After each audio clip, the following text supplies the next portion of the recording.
get Wild Bunch going, which will be happening momentarily. Let's see, kick both streams. There we Because I go. think Brian actually did do a show. He started late though. Well, he said he was going to go off at time, but Uh-huh. I can't seem to get connected to the. Oh, there we go. There we go. We are now on everything. We are on everything. We are on fire, is what we are right here. There you go. Yeah. Yeah. Actually, there's like no delay. I'm impressed. Well, Bunch almost has. I am hearing you less than a second delay on the streams Wow. and on Team Talk. It must be pretty freaky. Yeah, it is. Usually I'm like 45 minutes to, or 45 seconds to a minute late. Yeah. There we go. Let's see. Oh, Brian's already responding to my tweet. I'm sure Todd Rundgren is thrilled to be a part of this conversation. Oh dear goodness. Of course, the question is, who will call into the show first? Brian Blues or Todd Rundgren? Hey, hey. Place your bets you- now. I say Brian. Oh, you're going for the smart bet, aren't you? No. See, I made it generalized. Brian, as in Brian Blues or Brian Canadian Brian. See. Yeah, well, Ah, see? all right. Two for the price of one. No, it doesn't work that way. Ooh, who is it? Well, it's not Todd Hello? Rundgren. I am very I disappointed. win. I had to call about 30 times to get through. Well, I just logged into Skype. You have to let me log into Skype. And speaking of people who are calling 30 times to get through, Hey, dude, you were supposed to log into Skype and then say, hey, who's going to get there first? who's going to get there first? Well, we were also I trying to see. get Venison into the Team Talk room, and so we had okay. we had to set a password for him because apparently it won't let him in without a password, even though it Oh. let Mars in without a password. But Yeah. we've got a call on the line. Hello Well, but there. Mars is a good egg, and Hi, everybody Bruce. knows that. Hey, Hi. Mars wins twice. 'Cause Yes. Mars, Wow. because Mars guessed Hi, what Brian's. How are you? Hi, Good, good, and Mars. did you How are enjoy my you? show? Did you enjoy my show today? No, I wouldn't take a shower because your show started late. I didn't know it was on. Oh, Jerry- that's too bad. Jerry did not update her schedule page yet. She's going to get around to it some point in the near future. Oh. Yeah, I'll have to check your archive out. Yes, I'm going to start uploading new. I'm going to start uploading. I'm going to upload my new archives very soon. Oh, Brian, this is what you should do. This would be cool. On your station that you have, what you should do is like every Monday at a certain time, upload your newest episode to your station so we can listen to it as a replay. What do you think? Well, that does sound cool. And guess what else is playing on my archive animates? And just take a big guess, Sir Mars and Gators. I have no idea. I'll let Mars take this one. Yiffer will be there as a special co-host? No, but Oh. 10 of Joy Boss's showcases are not playing on my showcase automation Ooh, Ooh. exciting. of the old Joy Bits and Pieces shows that she used to do in the past. Yeah. I enjoy the bits and pieces. I listen to that sometimes. Well, she might start getting around to it again some point this Halloween, but she doesn't know yet because she's so busy with other stuff now that she doesn't want to get another heart attack. Yeah, we don't need that. I know. Broadcasting's supposed to be fun, not heart attack inducing. Or stroke inducing, Forge. Yeah, what's up with that, Forge? How dare you have strokes after Yeah, stop broadcast? that. No more strokes. No more stroking it, Forge. Yeah, Yes, no. and Gators, on the Yes? next year, my 30th birthday, you get to do your show in bed. Oh, What's this? Yes, you need to do a show of bed gators, apparently. bed? On his birthday. On yes, his on his birthday? birthday. Yeah, Yes. no, not going to happen. But thanks for the request. I am honored that you want me to broadcast from bed for you, but I'm Well, not. here's an alternative suggestion. Uh-huh. Yeah? In a birthday suit. No. You do know that I mean, if I didn't have the webcam, I'd have no problem with that. I have done this show without pants in the past. Well, that no pants day. Yeah, well, no, that was the telethon show where Kristen came to Oh. visit me, and I had to get Oh, up okay. and do a show at 6 a.m. And yeah, there was no pants for that show, I do your show with no pants a lot of times. which I actually alluded to that at one point during the show. Because at one point during the show, someone said something about like, you know, if people don't start donating, then you should threaten to take your pants off, and that's why I said, well, there's a small problem with that, because I couldn't take them off because they were already off. Well, it's a good thing Yeah. that no one said, "Hey, I see that small problem." And Gators, would you get banned on YouTube if you do a show with a birthday shoot? Probably. Well, it depends if I stand up or not, because the webcam does not point all the way down to the floor. But I would have to do the entire show seated. How would YouTube But now- find out then? How would YouTube find out if it did it in a birthday shoot? Well, someone would get offended. Someone would flag it to be flag it, and then when a video is flagged, someone that works for YouTube has to sit and watch the whole thing. I'm sorry for them. Which is the best part of the whole process, because if like someone makes like a 10-hour loop of Nyan Cat, and then someone flags it as offensive, someone has to sit and watch the entire 10 hours of Nyan Cat to confirm whether or not there's anything Well, offensive. That's a good day, though. If they have to sit there and just watch Nine Cat for 10 hours, For 10 hours, no, Yeah. that would suck. you wouldn't do it? That You know, that would You be can have it on- that would be the way to get an extra listener. That would be, wouldn't it? Flagging the stream now. Oh, don't do that now. But there actually is a 10-hour Nyan Cat video. Yes. Eh, Oh, and guys, yes? Yes.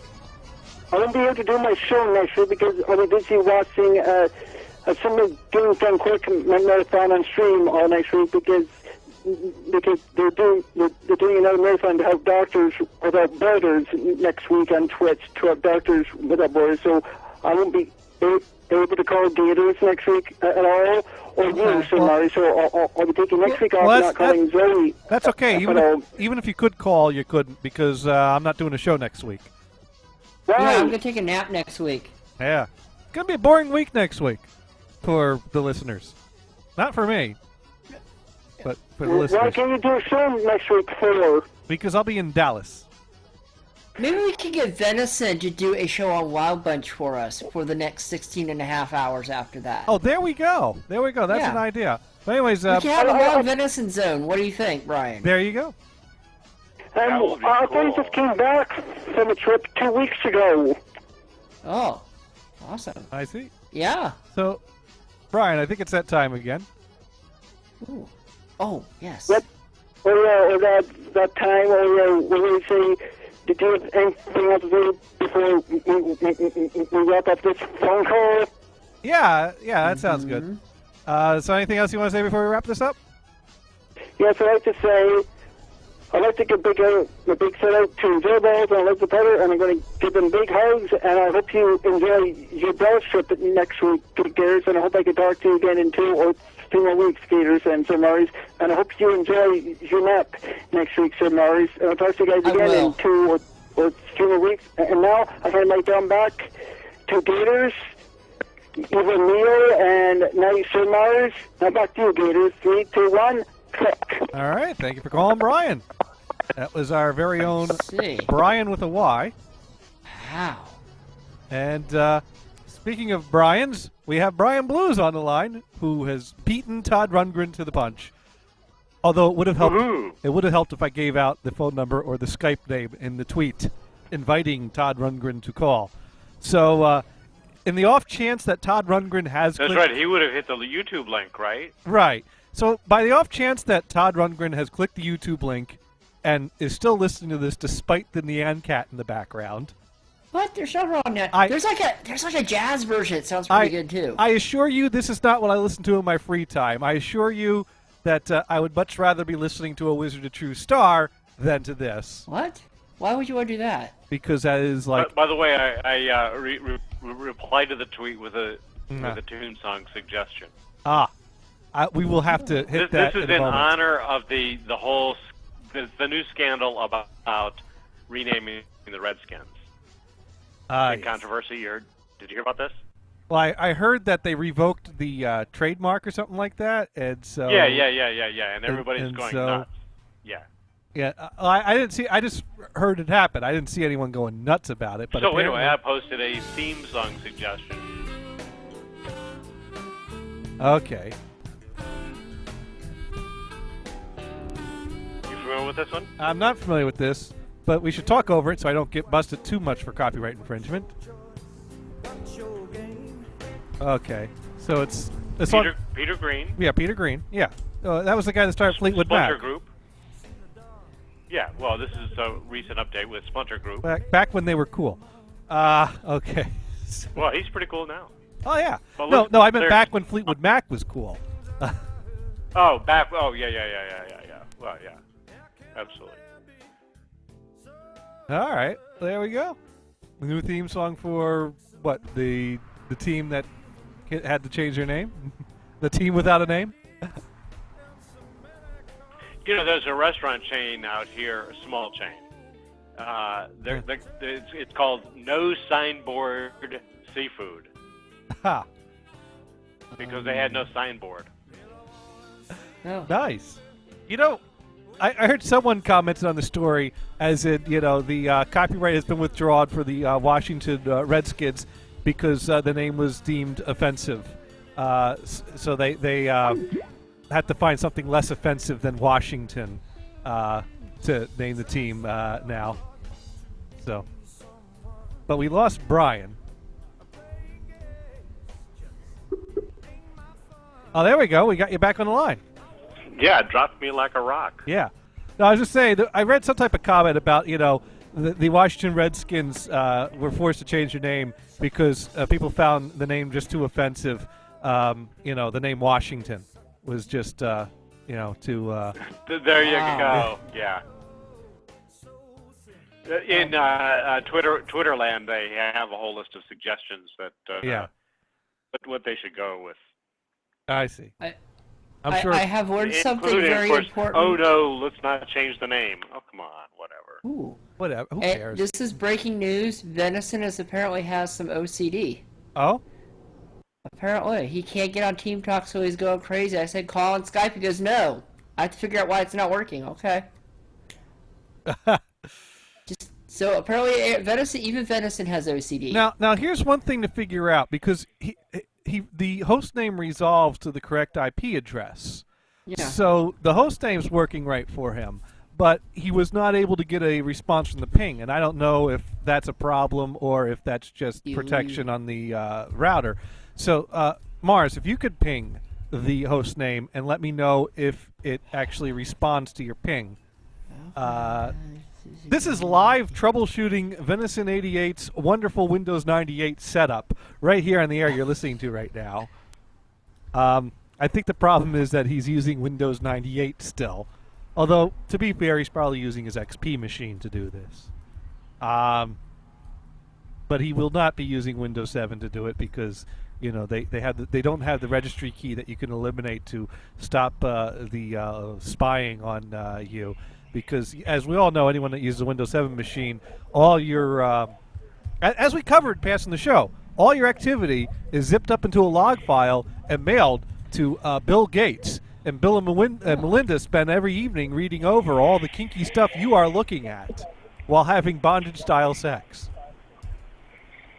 But if you're using Windows 98, That doesn't happen anymore Yep. because he no longer Things supports Windows fine. 98, Right. That and also he knows what registry key to disable, so it stops logging everything. Oh, I'm having requests timed out though in certain things. Okay, so it is normal for that to time I know out. why. So it is normal for it to time out. Uh-oh.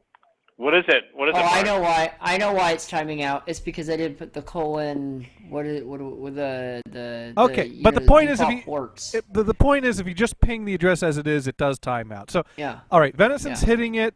I don't see anything blocked in my router. He's not blocked on the server. I don't know why he can't get to my Team Talk server. And Oh. frankly, I don't have time to troubleshoot it right now. He should call the help desk. I thought Yeah. Mars was on it. He's on the help desk. Right? Okay, all right. Mars, do you have any idea why Venison can't get in? This needs to be pinging the domain name server. You know the what you call it, the server or whatever the thing you're using. with the beer and the whatever. Yeah. Yeah, that thing. It's not pinging your address.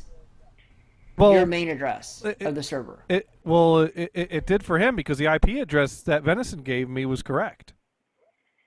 Oh yeah, it is. Never mind, I was looking at something else. You Forget were- that. No, it timed out. It did time out a bunch of times, but I But- don't know if but- that's. But the thing is, it timed out for you, but you're able to get in, so it's okay that it because I'm timed special. out. So it timing out doesn't mean that it's broken. So Venison's hitting the right IP address. It's timing out, which is consistent with what we're seeing from people that are able to get in. Because Right. my router probably has a setting to basically not respond to random pings it doesn't know what they are, because why would you want to? But the point is that he is being directed to the correct IP address, so it has nothing to do with the host name. So we know what it's not. But you know what we need to do? We need to open the show is what we need to do. So let's do that right now. Oh, you mean we weren't live? Oh, we're live. We just haven't played the opening music. Yeah. Oh, okay. I am a suburban homeboy with a suburban hoe right by my side. I am a suburban homeboy and I say yo dog to my pro cleaning guy.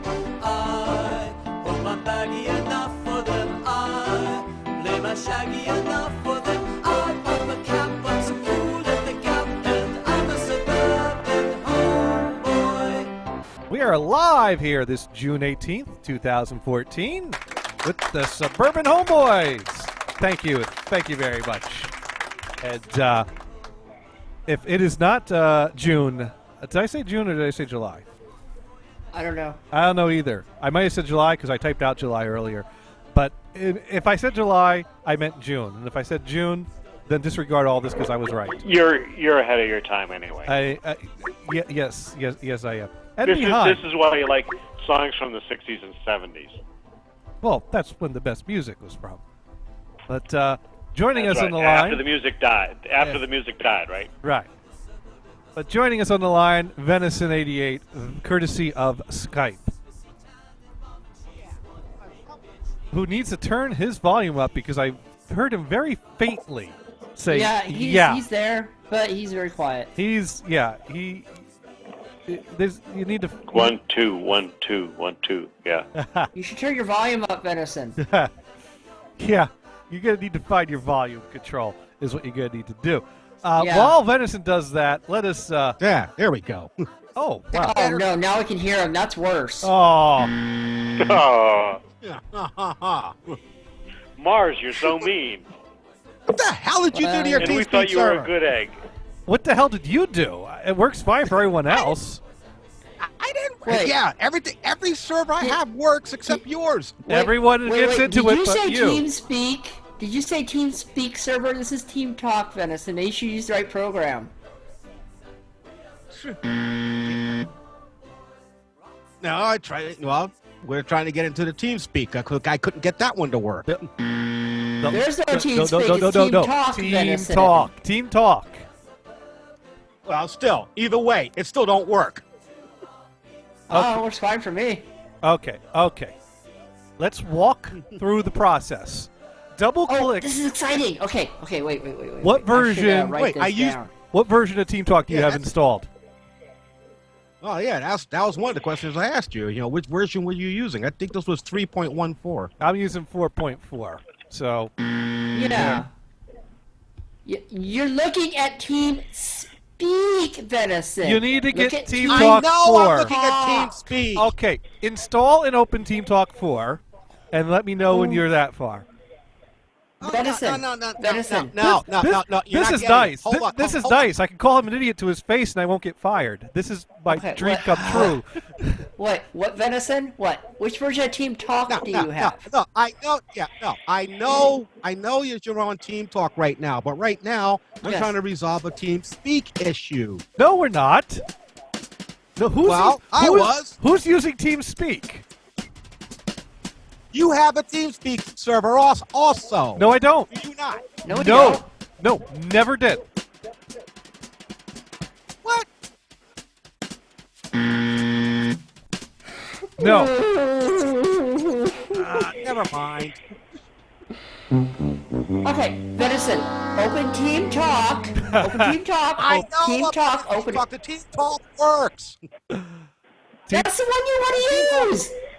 Then when the hell would I could have sworn you said something about you using TeamSpeak one time.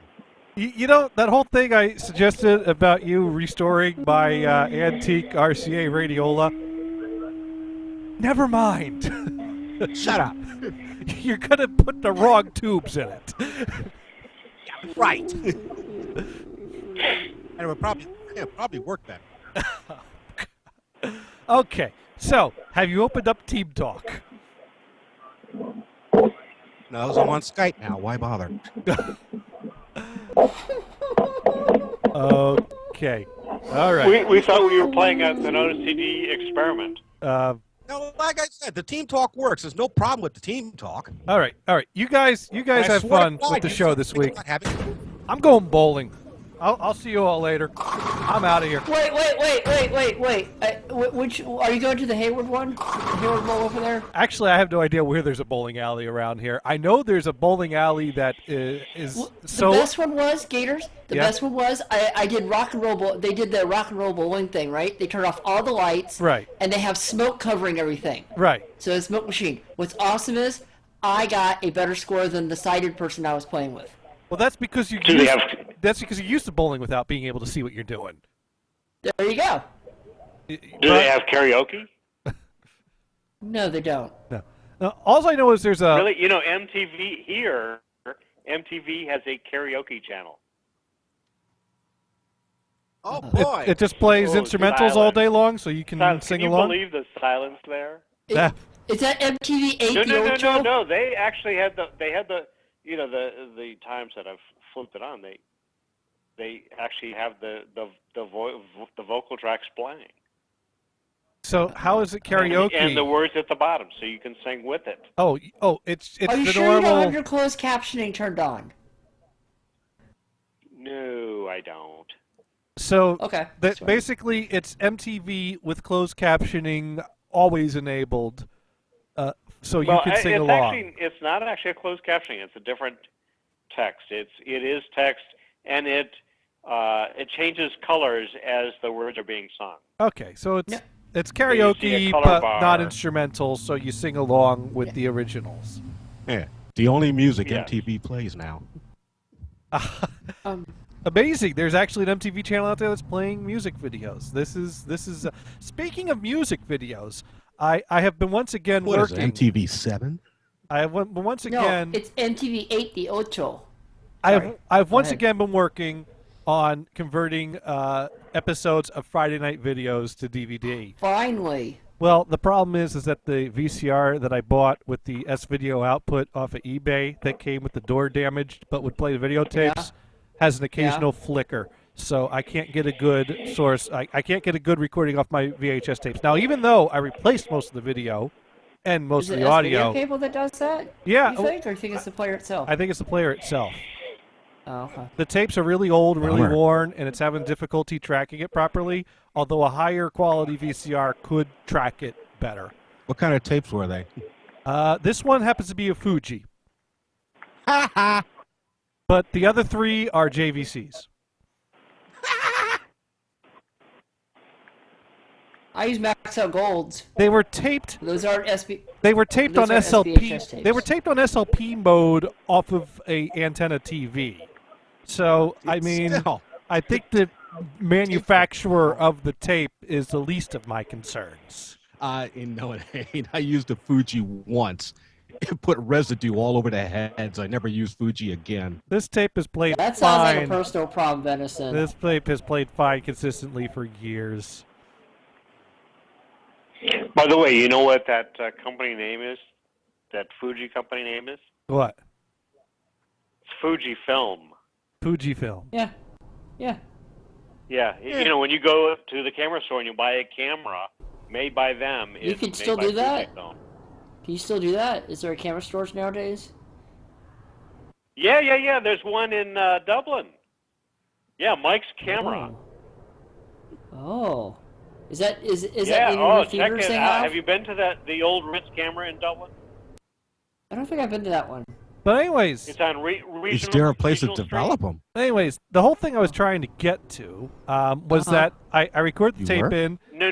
It's not a question of developing Fujifilm. They just use the name still. Oh, okay. They don't want to change it to Fuji Digital or Fuji Camera or Fuji Photo. They're keeping Fuji Film. I was is waiting the for this name. one. I use some butter popcorn for this though, for some reason.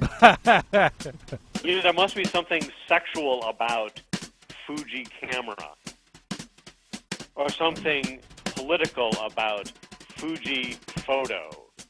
So they're sticking with Fuji Film. Oh no! Oh no! Oh no! Oh no! Hurry! Hurry! Poor Hurry! The hentai time's running porn. out! All right. So speaking of Oh. Fuji, I recorded the tape in, Uh-huh. and before I realized there's way too much flickering for me to use this source for the in-between video material and classic commercials, because I like to preserve the broadcast in its entirety. In the past, when I did this, you get to the part of the end of the video where the caption comes in the bottom right corner with the name of the song and the artist, or the artist and the name of the song. And in the past, what I had done is I would actually overlay the original VHS part, just that bottom right corner, over top of my better source for the music video, and make it swipe in and swipe out. So you'd see the original caption as it originally broadcasted on top of the better quality video. However, that little bottom right corner of the screen would kind of be fuzzy, and the color might be slightly different. So it looked a little sloppy, but it was the best I could do while keeping the integrity of the original broadcast. And this time around, I decided, well, what's to stop me from just putting my own captions on top of there? The thing is I'd want the caption to match the original caption.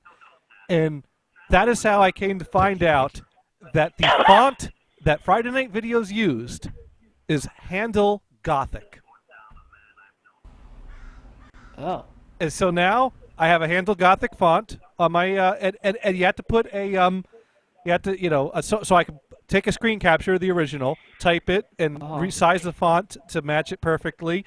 Set the drop shadow to the right angle and the right strength and everything, and I can now recreate the original captions at the end of a video to make it like the original broadcast. So what do you just use? Virtual dub then? No, Do you use subtitle? I use on it? Well, no, I don't. I'm not creating a subtitle. I'm putting a caption at the end of the video that kind of wipes in and wipes okay. out, and I do my video editing in Vegas Pro 10. Oh, I see. But I create the slide with the caption in Photoshop with a invisible background. See, Nia can come You know, on guys, top. that's and she all knows how to really use Team Talk. interesting. But even better is the Sci-Fi Channel here is playing Star Trek Original Series, Episode 1, the best episode ever. You know, the one where Spock yells? He yells all his lines? Well, I recently picked up the Blu-ray set of all three original seasons for Kristen for her birthday. So I'll be watching that some point soon. But so you mean he does not calmly talk like a I like myself. he's not calmly saying. No, like it's in the original episode where he's basically yelling out the lines. And was that like? And they got the different shirts. The shirts are different. I'll have to check that out. Speaking of shirts, yeah. It's a cool episode. Definitely cool. Speaking of shirts, let's talk about Woot and let's talk about Dune. Uh-oh. A month ago, Okay. Woot had a Woot Off. And at one point during the Woot Off, they were offering 2 random shirts for like the price of one. It was a great deal. And so I said, okay, I'll take 2 of those. So, give me 2 extra large shirts and 2 large shirts. 2 for me, 2 for Kristen. And I ordered these, and 3 weeks later, they actually send them out. Then, like a week later, I checked the tracking information. They were damaged in shipping. That's what the tracking information said. And they were damaged like days before I find this out. Woot did nothing about this. They don't actually follow up. They just send it out with tracking information, and fuck you if it doesn't get there. But, I checked the tracking information, so I sent them an email like, what are you going to do about this? They're damaged. Get me some shirts. And no response. So I start tweeting them to shame them into doing something.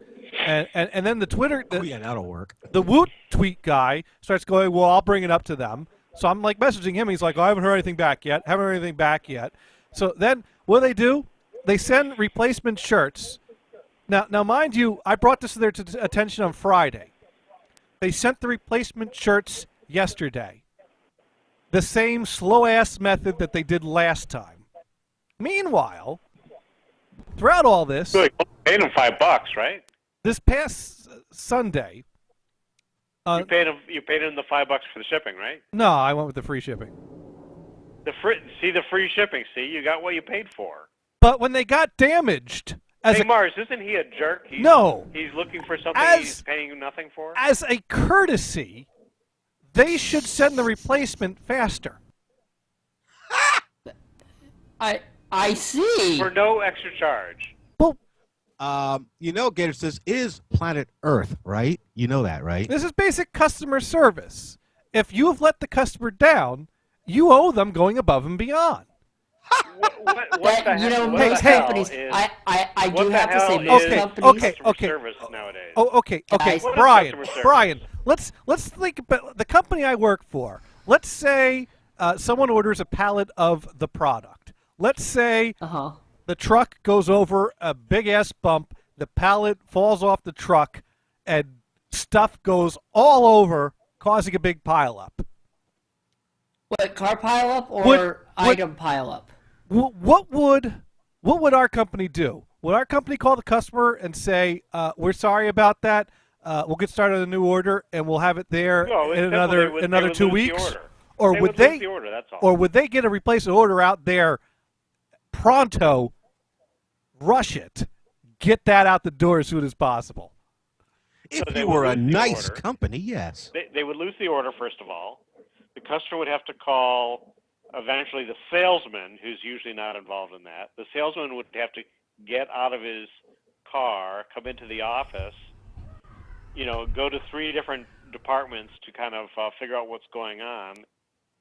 And then Jose would call me and be like, "My plotter's not working." We'll make the product again for you because we have no idea where your order is at because we lost it. But they would rush that replacement order. No, they wouldn't. Yeah, they would.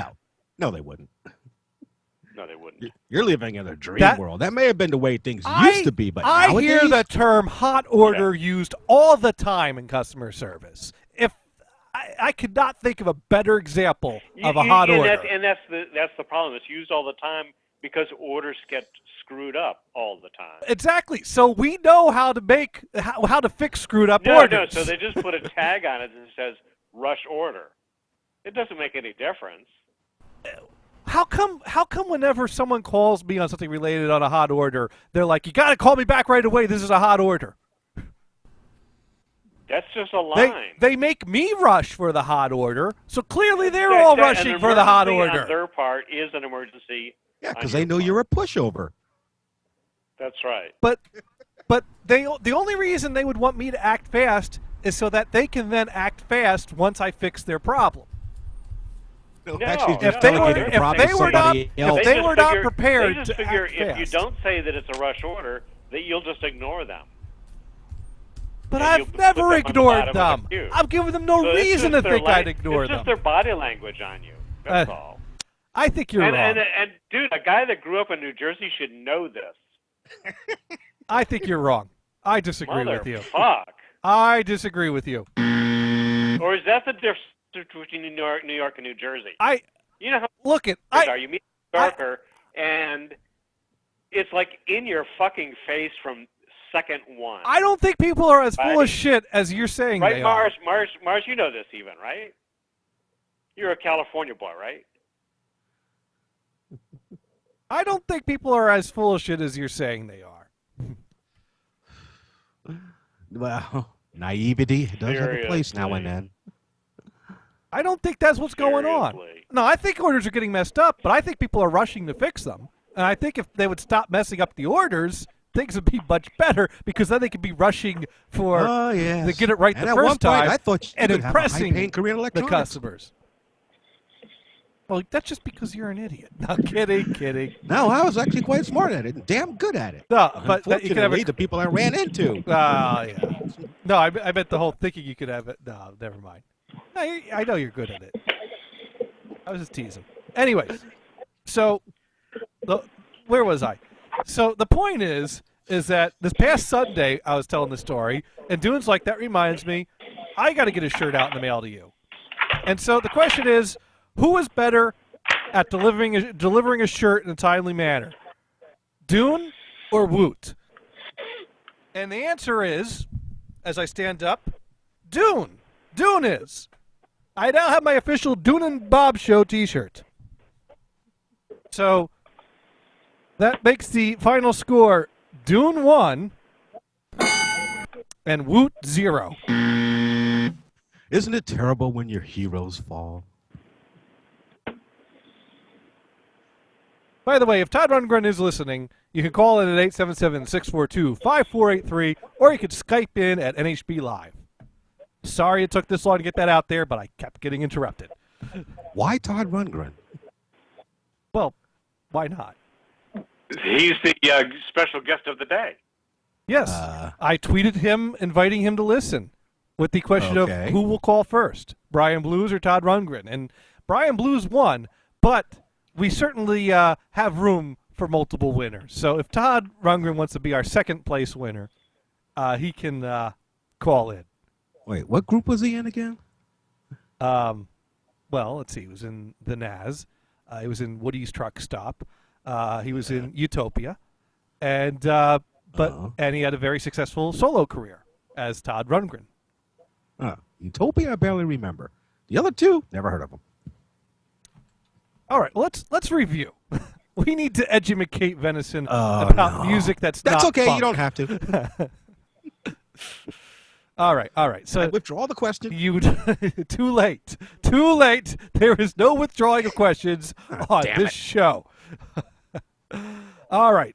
So Woody's Truck Stop actually only released one official album, but that was after Todd Rundgren had already left the band.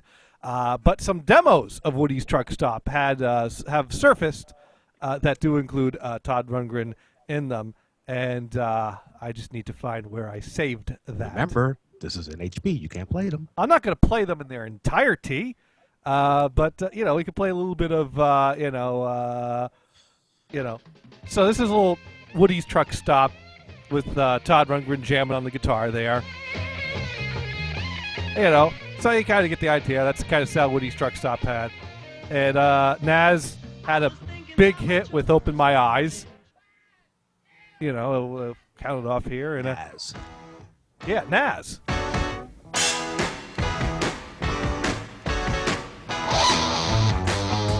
That's a classic song right there. Open My Eyes. There you go. Can't go wrong with that one. Now that riff sounds familiar, like it sounded like something else. Oh, yeah. I'm sure they ripped that off from somewhere.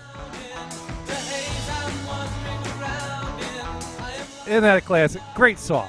Can't get enough of that. It is? Oh, yeah. That was their big hit? Yeah.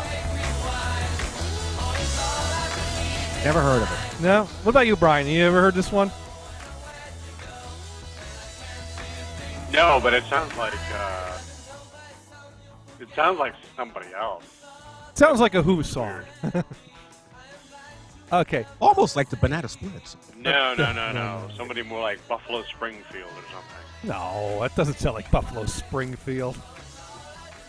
Sounds. Well, I can't think of who it is. They were Anglophiles. They sounded like, a lot of British bands at the time.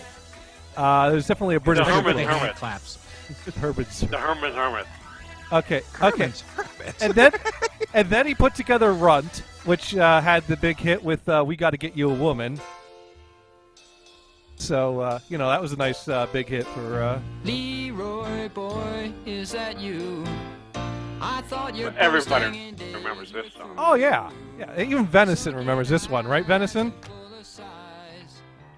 That was before the era when I switched over to different music. I see. So that's a yes? No. No. Oh, come on. You know this one. You must have heard this somewhere. Oh, that. There, now you recognize it. And then, of course, we... yes, your college theme song. I failed miserably throughout college at that. Thank you for reminding me of my failure. That all doesn't matter now, though. I'm doing fine now. And then, of course, we've got, the... And this song I actually liked. And he could call it right now and sing it live for us. All right, so we found a Todd Rundgren song that Venison likes. There we go. Yeah, I could actually tolerate this song. And then, of course, there was a... Oh, this song. Yeah, that one. It's on the same album. It's a classic. Probably his biggest hit. Nope. Yeah.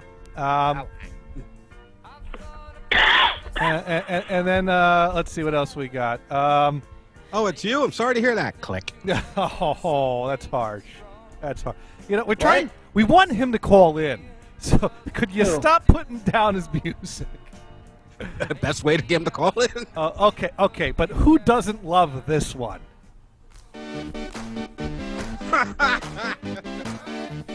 Hey, there's nothing wrong with this one. No, nothing wrong with this at all. This is a fun one. Yeah, this is our theme song. Yeah. We don't want to work, just want to bang on the drum all day. Party on, dude. Exactly. Sure, he's a rock and roller. Actually, wants to bang on something else. That's our theme song at National Multiplex. I see. There we go. Yeah, the place that This Week in Business was born from. Twib. Yes. Twib. I played that one night. Twib. And then, of course, there's the original closing theme for the Amateur Hour when I first started the show. Because we ended every show with just one victory. As it was a victory that... Horrible ending song. No, this is an awesome ending song. It's so depressing. It's just... You want people to be depressed when the show There's ends? nothing depressing about the song. It's just one victory.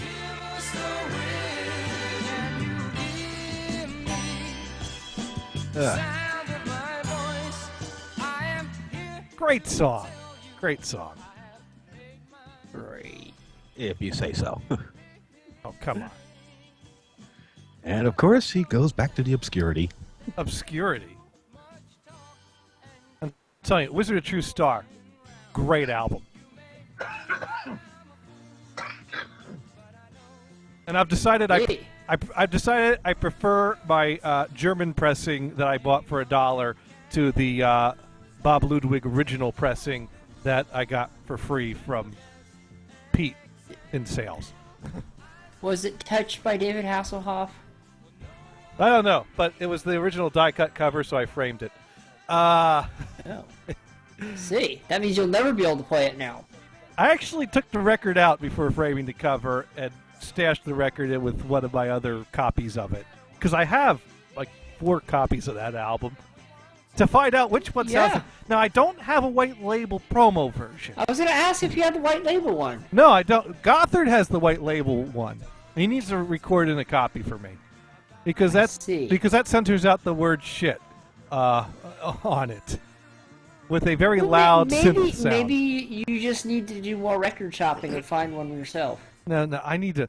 I've pretty much been sticking to 2 record stores these days, and that's the Funky 78 shop, and the store that sells a lot of 45s for reasonable prices. So no more Rasputins for you. I've not been taking the trip all the way to Rasputin. I've been. Dude, it's like right down the street from you.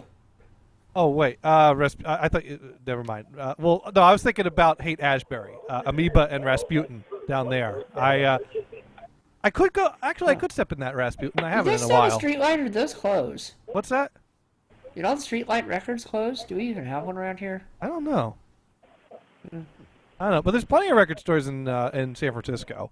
But I'm only hitting a few of them these days because I don't need more LPs. Do you have a Google Maps with a star on every record store you need to hit?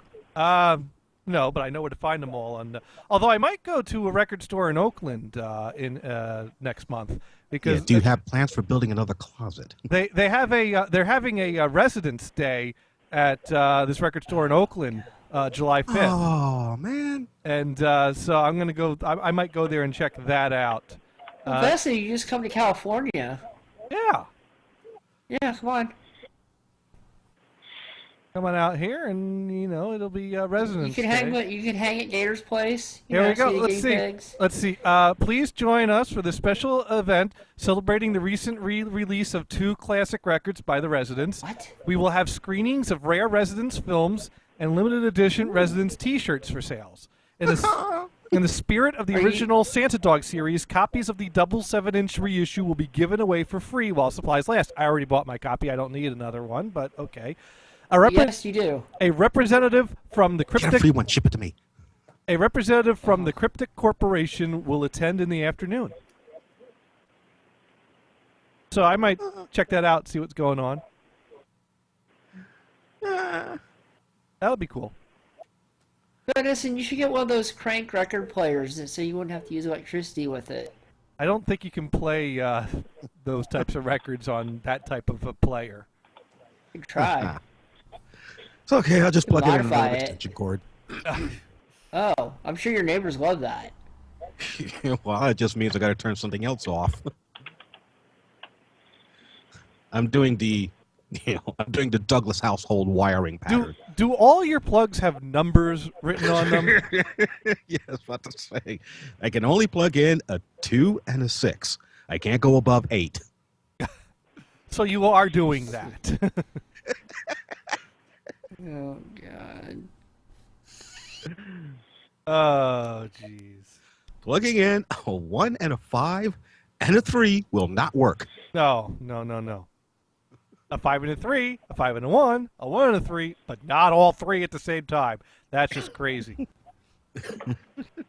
Well, I don't know. A lot of times I have my washer, my dryer, and my dishwasher running at the same time. What would that be? That A would, small fire. that would be to perfectly alarm her. fine because you pay your bills. Oh, yeah, there's that. Yeah. Perfectly fine for you. What's a 220? What number is a 220 volt? Is that like a 12 or a 15? I don't know. Well, let's see. Well, Okay. Todd Rundgren is retweeting stuff now, so clearly he's online, but not listening because he has not called in.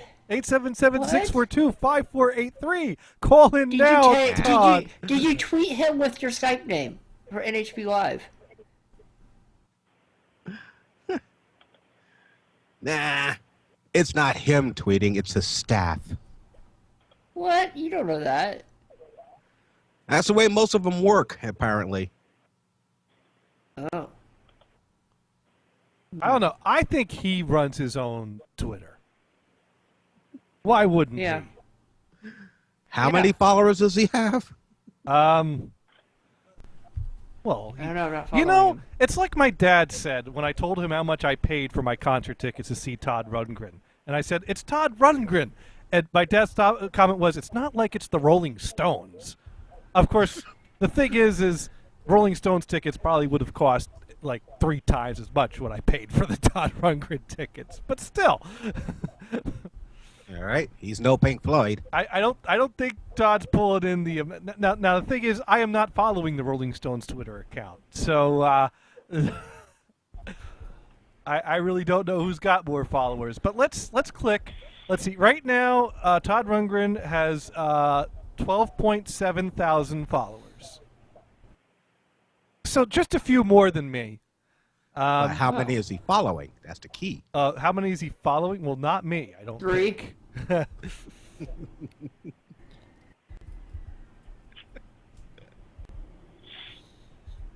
Let's see. He is following 140 people. Gee, out of 12.7 thousand following that little. So basically, he's got like 12.7 thousand mentions, and he'll never see yours. But when I tweet something to him, it goes right to him. As well as 12.7 thousand others. Hey! I have been retweeted by the residents. I'll have you know. So what? I've been. How many followers does the residents have? How many followers does residents have? They have 6,015 followers. What? I've been in a conversation with LeVar Burton and from I can't remember his name right now, but the guy that plays. Yeah, but you also had a conversation with. You've also had a conversation with the guy that played Takai what? too, Venison. I shared. I shared an elevator with David Bowie. Yeah, the guy who played Dr. Venture in the Venture Brothers. He made a joke about Middlesex, New Jersey. See, I was working at the studio, and I saw that David Bowie was getting ready to leave for the day, and I saw that it was about 15 minutes before it'd be time for me to leave for the day, and I was a volunteer, so I basically decided, well, I think I'll head out of here 15 minutes early today, and that way we caught the same elevator. Did you offer him a thing of chapstick? No. No, but he was very. Probably use that whole thing with one use. Brand new one. No, we had spoken once before because when I was packing up some CDs into a box, he commented, "Oh, what are those CDs there?" And I'm like, "Oh, some Philip Glass CDs here." And I'm like, "I don't believe we've met yet. I'm Jonathan," and he said, "Oh, I'm David." And I thought to myself, "No, really?" But smiled and shook his hand. A pleasure to meet you. And. And he hasn't washed his hands since. Either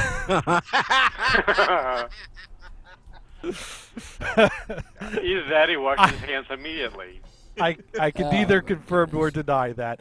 But so then, I saw, all right, here's a chance to have a follow-up chat with him.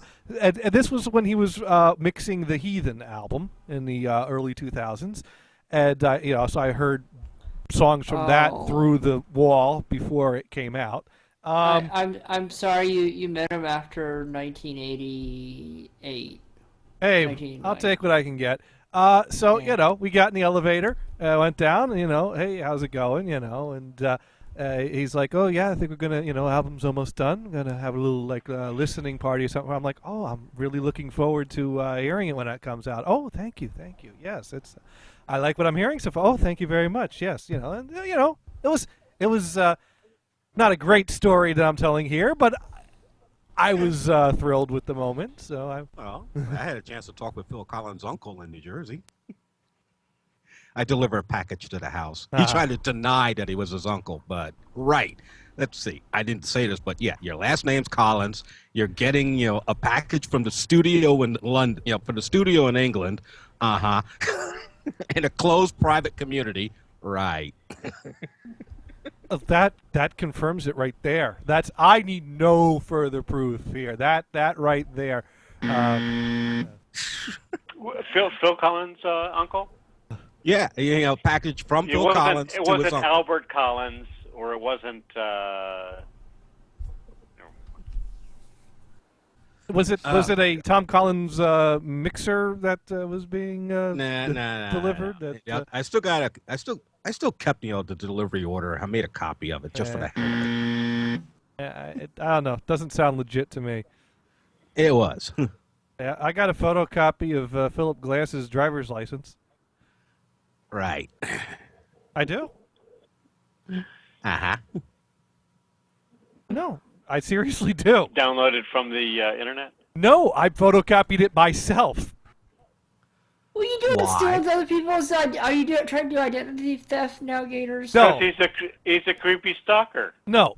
Yeah. I was tasked with walking to Philip's place and delivering some flowers because he had just... Oh, you had a crush. It's adorable. No, they were flowers from the studio because his kid was just born. And so they were congratulatory flowers from the studio. And so I was tasked with walking the flowers over there to deliver them. And they said, while you're there, he's just gotten a new driver's license, and we need a photocopy of his driver's license for our files. So could you ask to pick up his driver's license and bring it back here and then make a photocopy of it for us? And I said, sure. Which you conveniently made 2 copies of and kept one yourself. Well, the first copy cut off a little bit on the top, so it wouldn't have been accurate. So I threw it in the recycling bin and made a second copy. And You did rip it up? And on my way out the door, I thought to myself, I don't think the recycling bin is a safe place for a photocopy of Philip Glass's driver's license. I'd better properly dispose of that myself. So I discreetly retrieved it from the recycling bin, and I haven't figured out a way to properly dispose of it yet.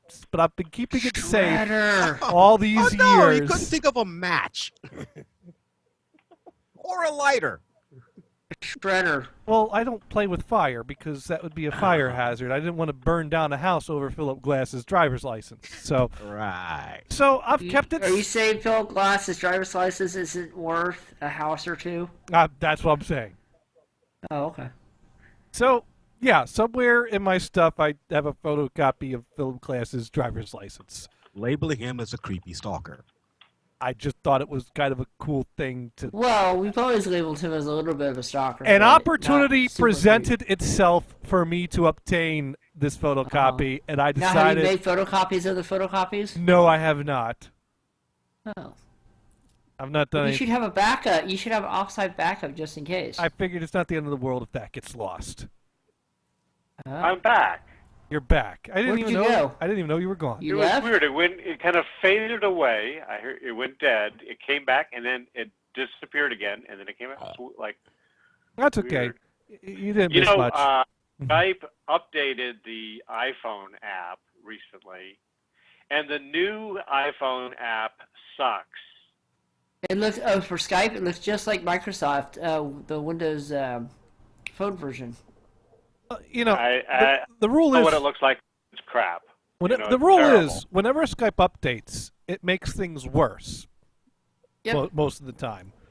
It's okay. It's coming to Android soon too. We do have messages to get to though, and if you would like and if you would like to write in a message, if your name is Todd and you want to write in a message, or if your name's not Todd and you want to write in a message, you can write in through AOL Instant Messenger, NHB Live. You could also tweet in at NHB Radio, at NHB Radio. I had to emphasize the at. And I'm trying to think what other accounts we have. Yahoo we don't use anymore, but we use NHB Live for Google Talk. Yes, you can Google Talk them. NHB Live is the account you want to use for AIM. You can add the Hangouts. For AIM, Google Talk, AIM, Google Talk, and Skype. Boy, they called me a desperate stalker. Add NHB Radio for Twitter, or you go to Facebook, NHB Radio, and post in response to the wall announcement of this show. Or you could call us at 877-642-5483. Vasquez43 writes in, hi. Ooh, who's that? Hi. And let's see what else we got here. Dune writes in, for God's sakes, did you get the dang shirt? Yes. Yes, I did, and thank you, Dune. You are more awesome than Woot. Woodshop writes in, I got that Blu-ray set as well. Just finished making a backup copy of it. Wait, what Blu-ray? Star Trek. Star Trek's on Blu-ray? Yeah. Sorry, I had to leave for a minute. I had to order wings. They were more important than a Blu-ray version of Star Trek right now. All right. Woodshop writes in, how the hell do you damage a shirt in shipping? It's rather I was watching that crush-proof. too. Well, I think Woot's testing out these glass shirts is what I think is. I don't know. I don't know. Wait, that's not good. I hope they're not see-through. What did it do? Fall into the UPS jet engine and get vaporized? Well, it would have been the FedEx jet The engine. truck because had an accident and it drove into an acid container. That's what I'm thinking. Vasquez. They're Hey, trying to that pull means off that the it- Lululemon. Yeah. Hey, back in the 80s, Yoga people would pay pants, extra. glass shirt. Oh. Yeah. By the way, There I you just go. retweeted a DJ Cat. Oh. You will love this, Johnny.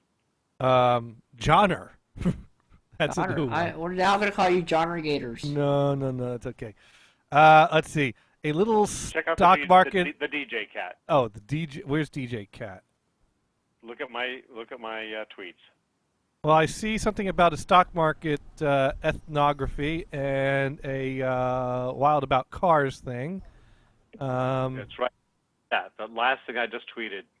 Well, that's the stock 47 market ago. ethnology. Oh, and where's the police department in between? Bad Brian Bad? After that, I don't have anything after that. well, refresh your screen. I just Yes, did. pause, pause, refresh. Twitter sucks. Are you Okay. seeing it, Mars? Okay. For your Thursday The morning, DJ Cat? you're welcome. Look at that! Look at that picture! Look at that turntable! It's awesome. It's a corrugated turntable. corrugated platter. Yes. Corrugated platter. So the cat can do a little Is scratching. that awesome? That is pretty awesome. Mixing corrugated with audio gear Hilarious. with cat. What? It doesn't get better than that. No, it does not. I just now saw. And happy 5 Thursday morning. notifications? Happy Thursday morning. Yes. So, anyways, speaking of Thursday morning, I need to find the right folder. But it's only Wednesday. How can it be Thursday morning? Because Oh, wait, it's Thursday. It's Thursday. Is it Thursday in Australia now? I guess it is. So Well, there you go. but it might be, but no one here is in Australia, so but Might have an Australian listener. well, we do have, but we have. Remember, Brian Blues is in Singapore. Singapore is the country you were looking for. Oh. Nice try, though. Singapore, Australia, they are both places that Brian likes to frequent. So, So are you gonna bring back the old thing? How's the weather today? Or what is the? Never mind. no. What we want to do is What do you want to do? we want to do this. I've stalled for time to bring this up. Ooh, what are you eating today? Oh, and you got the at the end. Yes, I opened up the actual session so that we can get the whole thing. So Brian, what are we eating today? I haven't eaten anything yet. What? All right, thank you very much. Oh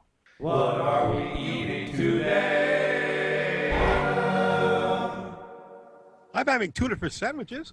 Okay, thank you. no! Venison. All right. And- Way to go. I knew I smelled fish from Jersey. And Mars is Damn right. ordering wings, as I understand Yes, they will be here in an hour and 15 minutes. it. All right. So in an hour Yeah. and 15 minutes, why the hell did that not bounce properly? I'm trying to bounce this to a file that will, but it's not bouncing the whole. You should bounce it. There you go. All right. Well, it plays the session right, but when I try to bounce it, and I bounce all audio clips, oh, okay. It just mixes in so well that it doesn't stick out in the waveform. All right, and we'll clip that silence off at the end. And let's keep that breath. Do we want the breath at the beginning? Or should we trim that could. off? It's up to you. Yeah, leave it. Okay. we'll leave it in. All right, because I Makes do. it more humanistic. All right, because we do want to save a copy of this, so I don't have to keep opening up the session and hunting around for it. So let's go to the incidental music folder. There we go. What are we going to call that? We're going to call that "What Are We Eating Today?" .wave. Oh, you forgot the ah part. Well, the file name doesn't need that. And then I can create a shortcut to that. No, I can put that on my soundboard. All right. So there we go. That is how it's done. Where was we? Oh, yes. Did you hear about the guy who got his penis stuck in a pipe? No. Is he trying to smoke it, or? Well, he had an excuse. He had an excuse ready. In his own They words, all do. in his own words, Lien Tien said it was hot, so I was painting the wall in the nude, and I slipped on the floor, causing my private parts to fall inside the pipe. A Chinese man was left red-faced after getting his penis stuck in a pipe for A Chinese. for 2 days. Must have been a very. Couldn't you take like something like a Must- leaf blower and blow the crap out? Just go, you know. Must have- Got some air pressure in there. Must have been a small pipe. Really small pipe. But yeah, 2 days before he was like, okay, I can't get it out. We're gonna need some medical help here. Uh-oh. I wonder if these storms will hold together. I hope not. No. I No. thought that no one would believe me. No, why would anyone believe that? And I tried everything I could think of to get the damn thing off once it had got stuck. Armageddon! I cut it from the wall and tried pouring oil and liquid soap down the sides, but my manhood was so tightly Oh, wedged baby. that nothing dripped down. I went to sleep thinking that if I relaxed, it would slide off, but it didn't. It began to get red and inflamed. I was worried that I would get a terrible infection. Wait, if he had tools to cut the pipe to begin with, Yeah. I guess they were conveniently within reach, or he was like, hey, could someone come get me something to cut this pipe so that I could walk around because but he already cut the pipe once. stuck on my penis. There you go. So next Use a time, hacksaw. so the next time you find yourself naked, looking at a pipe, thinking, just don't. Just Brings a whole don't. new meaning to the phrase, laying some pipe. Just don't. Just walk away. Don't stick your dick in it. As long as you stick like gunpowder in there and clog it up and light a match or something. I mean, Ooh, that sounds awful. yeah. Tell somebody emergency room. Yeah, that's kind of wrong. Meanwhile, speaking of naked people, What? You would. well, we were talking about a naked guy. Let's talk about a naked woman Yeah. now. Ooh, okay. All right. Sheriff's deputies were called to a home in Gordon County Friday evening after receiving a call about a naked woman vandalizing the house. When they got the residence on Nelson Lake Road, the homeowner told deputies she found her home vandalized and a naked woman inside. Deputies searched the place and found a naked 34-year-old Suzanne Hussein hiding in a closet. She was reportedly acting abnormally. Wait, what was Really? the last name? What was Really? the last name? Hussein with an A. I see. She was acting abnormally. How was she acting abnormally? You mean she was inside a home that was not hers, naked, and vandalizing it? What's abnormal about this? Insane Hussein. Officials say the house suffered extensive damage, including flooding. What the hell was she doing? The homeowner said she did not know Hussein. Hussein was arrested, and taken to Gordon Hospital for evaluation.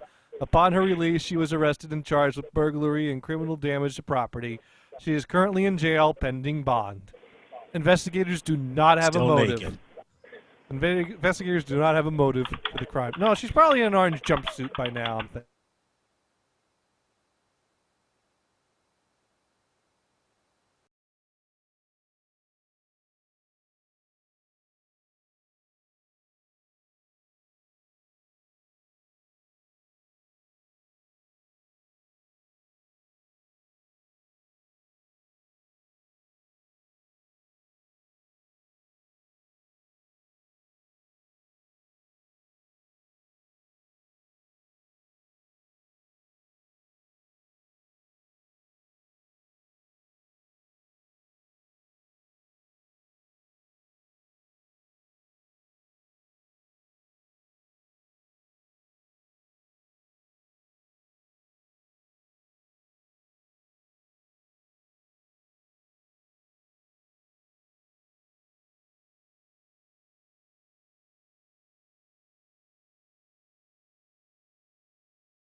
You know, and this could have been right when Todd Rundgren was calling too.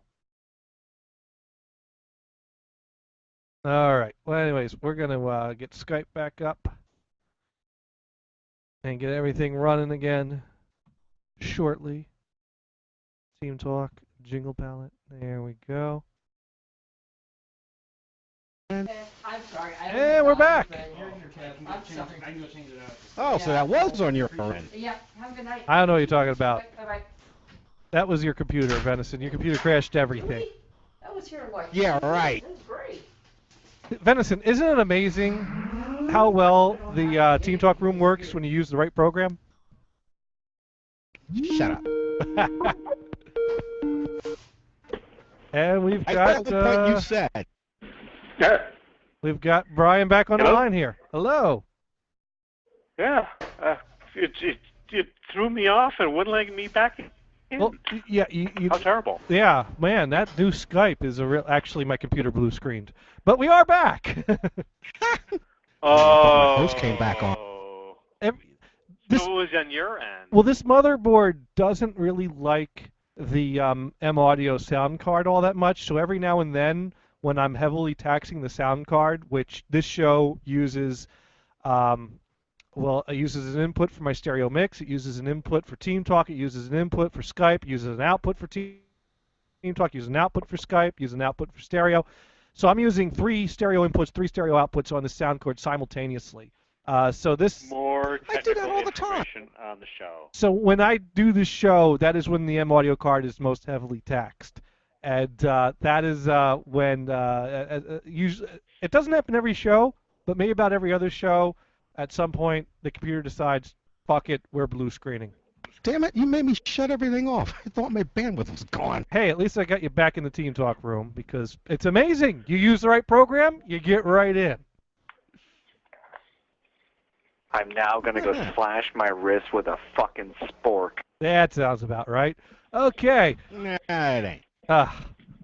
So where was we? Taco Bell spork? Yeah, whatever. Log whatever it back you got, into Twitter. whatever you got handy. So we were talking about the naked woman, and I think we covered that story. She was naked. She was wreaking havoc. That's about all we need to know there. You know what? This has been a good week for naked stories because I actually have a third naked story. If I keep this up, I might have to take my pants off again.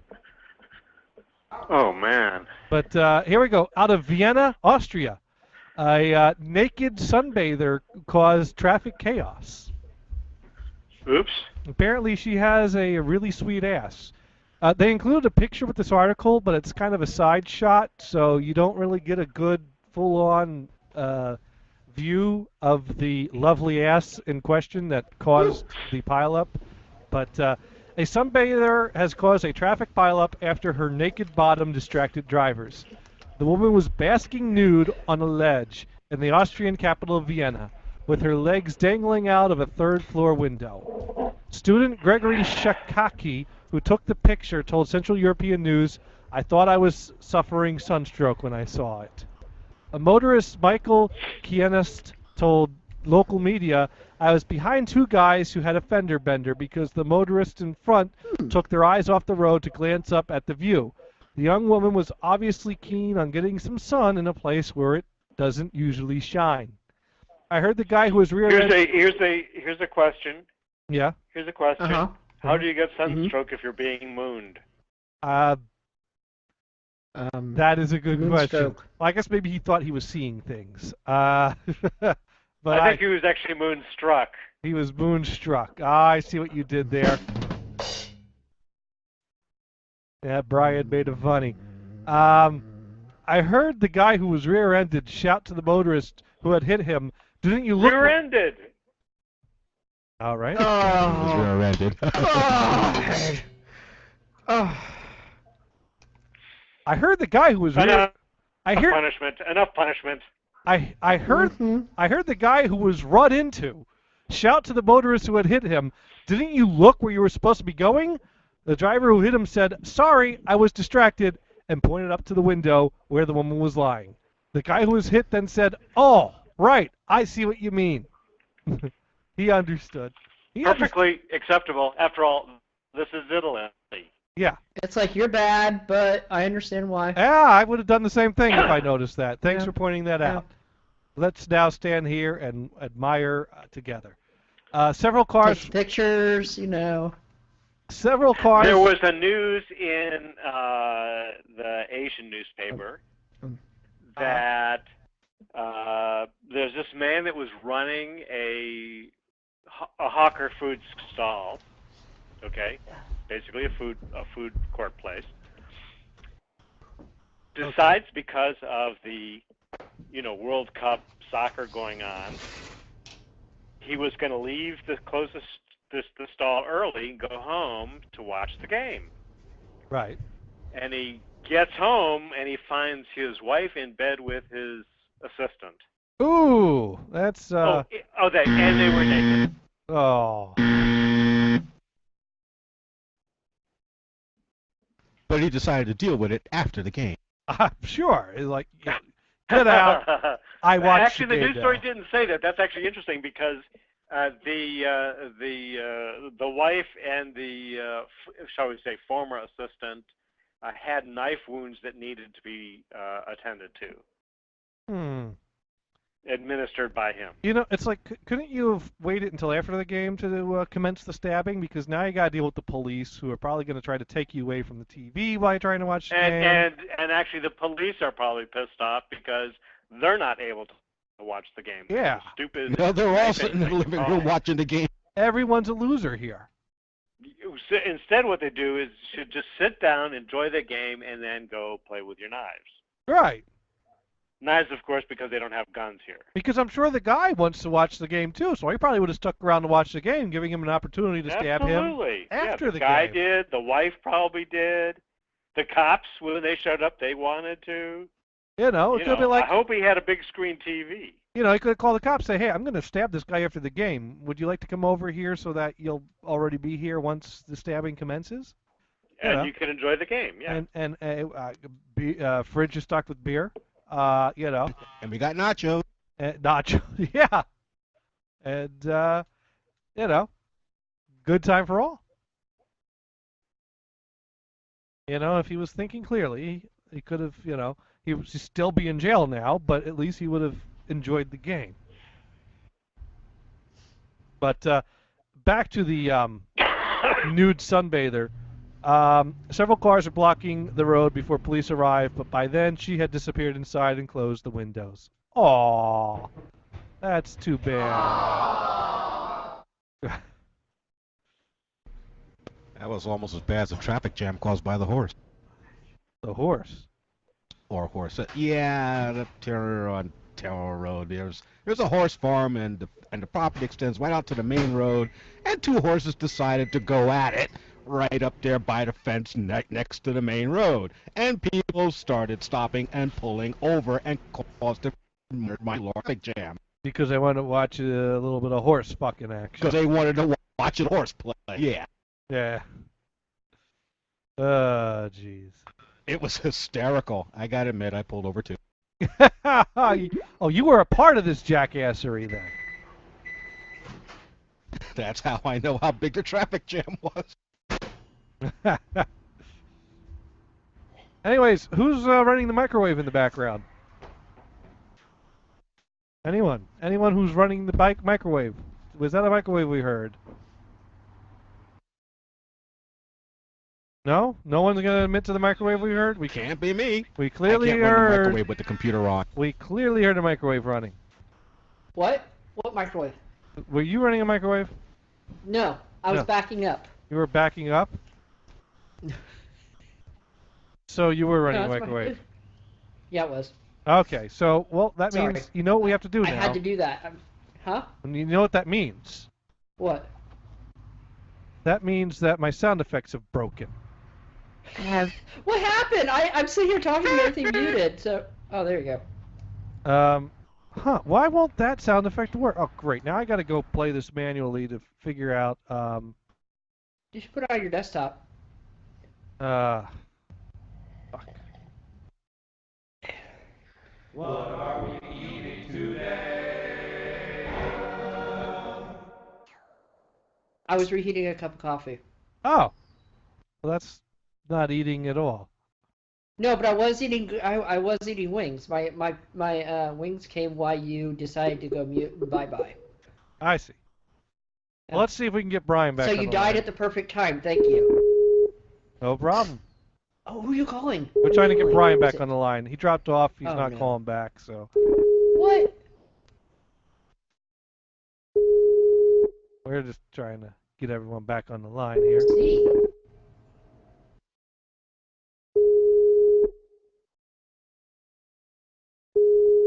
Well, while we wait for Brian to pick up, let's see. Do I have any more naked time stories? I don't know, but that was pretty good. I like the mooning one. Yeah. But yeah, there you go.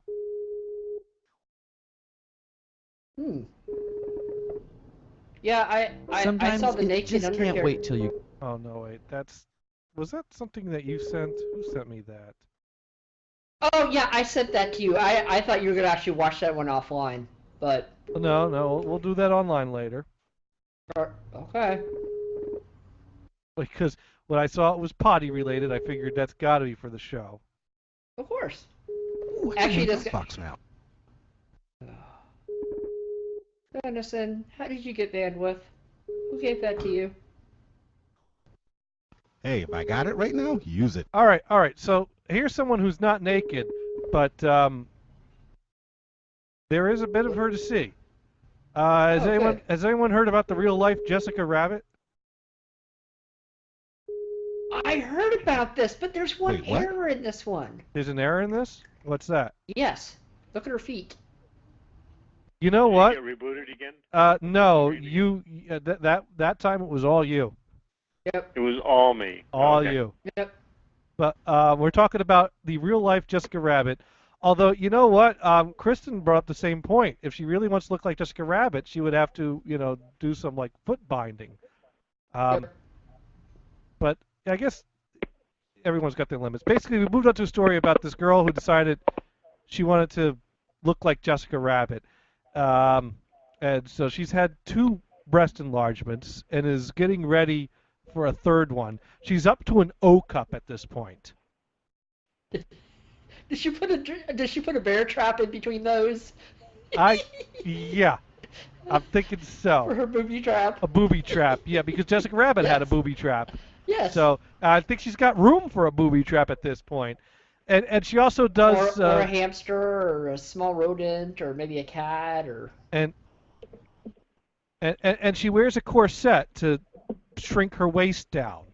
And she looks fucking ridiculous.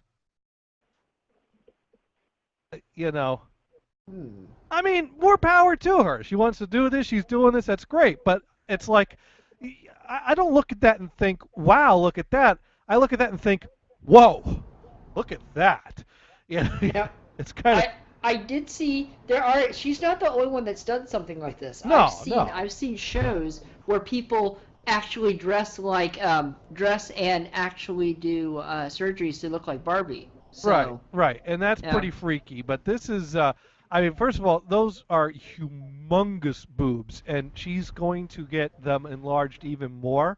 Where, nice. Where is she going to put more boobs? Because I don't see room for more boobs, and I think she's going to start tipping over if she puts more boob. She needs some counterbalance on the other side. Yeah, they're She gonna. needs a really big badonkadonk. Yeah, they're gonna have to put on a big badonkadonk on that to balance things out a bit. And that tiny waist, she's gonna crack in half. She's gonna crack right.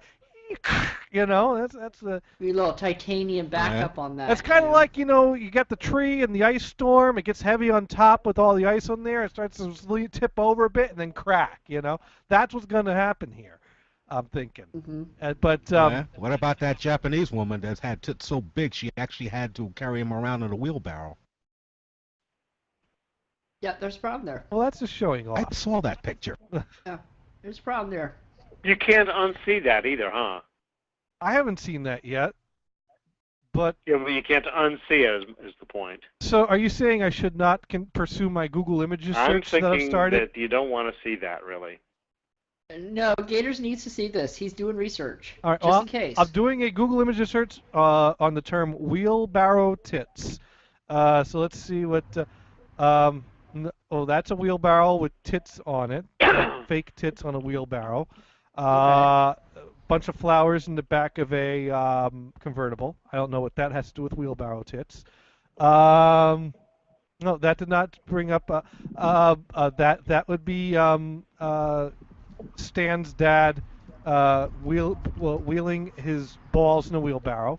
That is not wheelbarrow tits. All right. Clearly, I have not Googled image the right term, so I guess I won't get to see them. But anyways, yeah. This girl looks ridiculous. More power to her if that's what makes her happy, but she looks ridiculous. There you go. So if you want to check it out, let's see, what's her name? Ew, Penny Brown. Penny Brown is her name. So do a Google image search for Penny Brown. Find the chick with the really big boobs and a really narrow waist, and there you go. That's her. What are you ewing? Speaking of women doing surgery type. All right, there goes the bandwidth. I was wondering where it was going. Okay, hang on. But anyways, I see Chuckle Bump has come online, so we've got to add her to the call now. Ooh, you should. Ooh, that was venison. We didn't lose much. It's okay. Let's see if we can get Chuckle Bump into the group call. Awake? Is she alive? Let's hope so. Where is she? Well, she's online. She's logged on, so you gotta. See that'll teach her logging in. Hello there. You guys just call me? Yeah. Yes, we did. I saw you online, and I figured we'd try to get you to say something, and then you'd say. Wow, did I say that out loud? And we'd say yes, and so I called you. I didn't even think you guys were doing a show. Of course. Why wouldn't we do a show? Because I haven't been hearing you guys lately, unless I've been tuning in too late. We were here last week. We were not here 2 weeks ago, and we were not here 3 weeks ago because I was traveling for business. And I'm going to be traveling for business next week. But I will be back. Wait. She never calls. She never talks to me anymore. I don't know. She just doesn't... Hang on 2 seconds. What? Sean, I'm just on the other line for like 2 seconds. So, yes. Okay. Alright, don't go anywhere. Okay. Right, I'm back, guys. Okay. So you're only going to be here for 2 seconds? No, I was talking to my friend when you called. Oh. Say hi to it. Hi to him for us. Yeah, tell him we all say hi. Okay, hang on. Hi, Chuckle Bump friend. Sure. My American brethren say hi. Yeah. Nice. There we go. He says hi back. Oh, that's Good. I awesome. was There about we to go. say, a male voice, huh? Ah. Okay, hang on. There's some jealousy right now. Hang on. Heaven was that? help the man who marries me. For a second, I was like, "Oh, someone sounds like me," and then I realized, no, that is me. That is you. I have that button at the ready. A jealousy issue? No, you got a guy over there talking. You're talking to 3 other guys on the phone. Well, Hey, I can 4. multitask. Okay, I'm very talented like that. 4 other guys. Wow, you go, girl. all right. Sorry, you threw that one out there. I had to hit it back. So what's So going? what you doing? We're doing a show. We were talking about naked people. Ooh, Yeah. Yeah. I'm not currently naked, but it's all good. And here's something the Chuckle Bump might like. Yeah. Oh, no. As I was trying to say before. I'm not breaking up now, am I? Oh yes, You might I be. can hear you. Yes, it's me. Now I saw this on Twitter. What the fuck facts? Remember those guys? Uh-huh. Apparently they posted something that said, there was an early version of a 19th century chainsaw that was used on a woman's pelvis during childbirth. Oh. They actually had to cut her open with a chainsaw. Nice.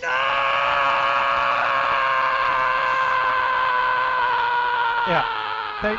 Thank you for sharing that, Venison. That is- definitely gators. You know- Thanks for that. You know, we're trying to keep Chuckle Bump on the show, not scare her Yes. off the show. Oh god. That was awful, okay. Venison. No. If you want to scare her off the show, threaten to take your pants off again. Oh yeah. She likes I that. love Uh-oh. seeing pale flesh. It's so hot. Jay. Thanks, I think. Yeah. Oh, by the way, I have now entered the teens of the 200s. I weighed in last night at 219.6. Ooh. Oh, congratulations. Yes, bringing my weight loss down to a total of 47 pounds lost. You got some like. Well, I'm sorry, I can't hear you over the truck that is entering Mars's apartment as we speak. Is that the iced tea delivery there, Mars? You No, have... that's FedEx. That's FedEx. Yeah, it's getting us new coffee shipment. I see. No, I do that on Google. They actually drive Priuses. Ah. Guys. Yeah. Let me just jump off for 2 seconds That because says a I've lot. just got Okay. my friend just hanging on the line waiting. All right. All right. Okay. But you got to promise to call us back. Uh-oh. Okay, I shall. All right. With Talk the to you white later. chicken. All right, bye. Oh my goodness.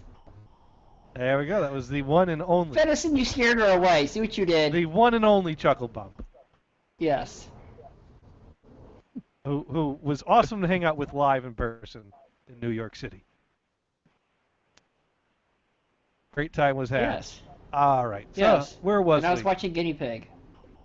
So, speaking of Mars's coffee delivery, What? apparently scientists have created a biofuel using ground coffee beans. Yes. Yes, they have. Which Just What? think, Gators. Just think. Just think. I will be able to walk behind people's cars in the parking lot with a cup and just pour coffee right out of the exhaust. Is this gonna, coffee will come out the tailpipe. You just, drive around with a coffee pot hanging behind there. You Starbucks will be the fill-up place. you drive to work. You get out of your car. You take the pot and walk into work, and you got coffee. Yep. And this is even better than that. Remember when Car Talk had an animated series on PBS, and they did an episode about how they developed a car that ran on pasta, and it kept shooting out cooked pasta everywhere when they were driving it. Nice. Nice. Oh my Wow. goodness. I never watched the animated one. Oh, it was I got the Me DVDs. either. I didn't know they had any. Yeah, well, I didn't see it on TV, but they put it out on DVD, and I got that through Netflix. It was entertaining. And the thing about watching the animated series of Car Talk is then after you watch that, anytime you listen to Car Talk, you pictured Click and Clack as the cartoon characters because you had basically heard their voices with those cartoon characters for all those episodes. So you then had that visual of them as cartoon characters whenever listening to the show. So that would be imprinting. Yeah. It wore off eventually, but for a while there I was picturing them as cartoons. It was an entertaining show. It was worth watching once. It's okay. I can't look at Mark Hamill anymore without him laughing like the Joker in my mind. Okay. But there you go. He got really creepy in that series, man. In what series? You know, when Mark Hamill, or Luke Skywalker played the Joker in the Batman animated series. Oh, I mean, I wasn't aware. He really stepped over to the dark side with that character. Holy shit! Well, that's why he got work as a voice actor. Yeah, but wow. Okay. So what's new in Singapore this week, Brian? Not too much. Same old Singapore, another week? Yeah, pretty much. Well, you must have been busy with something. It's still hot out. You must have been busy with something on Sunday morning. Oh, yeah. Yeah. Because I was all set Saturday night to do a show. Like I used to do quite often. A nice dollar bit special show, spin some tunes. But lately, every time I'm geared up, I have material ready to go. Gothard's never around on a Saturday night anymore. Mars is always spending time with his family on the weekends. Venison never has bandwidth. By the time he had bandwidth, it was too late. Roulette. Yeah, but even still, why are you calling up a show like 2 minutes before you're going to start? Because that's when I decided People to want do to it. be all set up. I gave you What, you want to be spontaneous? 2 minutes. Like this No. 2 minutes is pretty good for him, actually. I got a show I was trying to get a show together an hour before because the tweet I sent to you was ready to do a show in about an hour. Mm-hmm. Well, yeah, than me, but then Venison doesn't get in until much later, right? Well, he wasn't online until then. You should have done it anyway. Because a half hour after you decided, I had roaring bandwidth. I don't do solo shows. I've tried it. It doesn't work out well. It's awful. I'm not going to do that to the listeners. All three of them. But if you had advance notice, you would have known that Venison was going to show up, or that. What if you had a squeaky dryer in the background? Well, the thing is that I tweet, "Is anyone around?" Brian's the only one that responds, "Yeah, I'm around." And so then I say, "Hey." Well, in fact, didn't I respond like an hour later? No, you responded like 5 minutes later. And so then I was like, "Oh, okay. Hey, around to do throw on a headset and help me spin some tunes in an hour?" And I said no. I didn't said no. I didn't even get a no from you. I didn't get the no. I just got a non-response. No, I responded right away. No. What do you mean? I got it right away and then I didn't respond. How does that work? No, you responded that no one here but us zombies. Oh, but that is a no. Did that? Hey, Mars, did that need to be explained? He was trying to be polite. Nope, just us zombies means that you responded, which means yes, you are there. If you weren't there, you wouldn't have responded. So hey, Mars, has he had zombies on his show before? Yes, I have. Yes, he has. Yes, he has. I have zombies on this show I guess that was my every mistake. week. Every week. I assumed that the zombies were not going to be on your show. A response to a tweet means that you're here. Yeah. So after you responded confirming that someone was operating your Twitter account, I inquired as to whoever was using your Twitter account would be interested in putting on a headset and help me out with a show in about an hour. And you did not respond to that tweet at all. I was a zombie. Well, you had an hour to wake up. No, I was busy. I figured it was a weekend. You actually have stuff going on the weekends, but yeah. So I was just like curious. Well, what was going on that Sunday morning? Shopping? Well, nothing. But I mean, the wife is around, and whatever. Well, Why? You could bring her on the show with you. Oh yeah. In fact, when I told her that you'd said you wanted a show, she just kind of looked and says, "What? Right then? No." No, in an hour. Is the guy an idiot? She said that. Is the guy an idiot? What was stupid about this question? Well, the timing. Like I'm saying. You should say, hey, line up people days ahead of time. Well, that you're going to have this show. This was this wasn't, I have to do a show at the last minute, I'm going to try to get people. This was, hey, is anyone available to do a show now? If so, great, spontaneous show. If not, oh well, I've got plenty of other shit to do. That's all it was. Nothing stupid, nothing idiotic. Just a, hey, anyone out there? No? Oh well. And I went off and I worked on some quad conversions. That's all there is to it. No reason for your wife to insult me about that. Gators, do you think the car's going to take whole bean, or do I have to buy K-Cups for it? No, I think Brian's wife is jealous that he's spending so much time with the show. Wow. Well, she is the jealous type. I see. Oh, She'll probably slap you silly next Jealous time she of sees you. this show? Heck, she wouldn't even meet me. She would not meet me. No, because after. Well, that's probably true. Brian and the missus watched the guinea pig the first time I needed someone to do guinea pig sitting, and Brian was all for this. The missus, however, was not. But I said, I take you guys out for dinner. We'll have a nice, lovely evening out. Me and my wife, Kristen, Brian and his wife,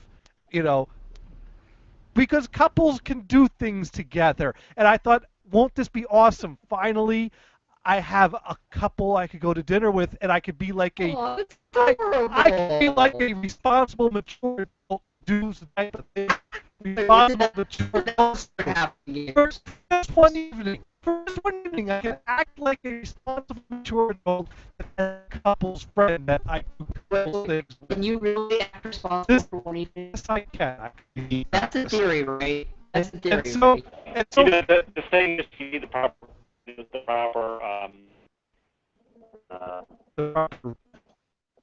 what? The thing is, he's still getting discount. I lost it.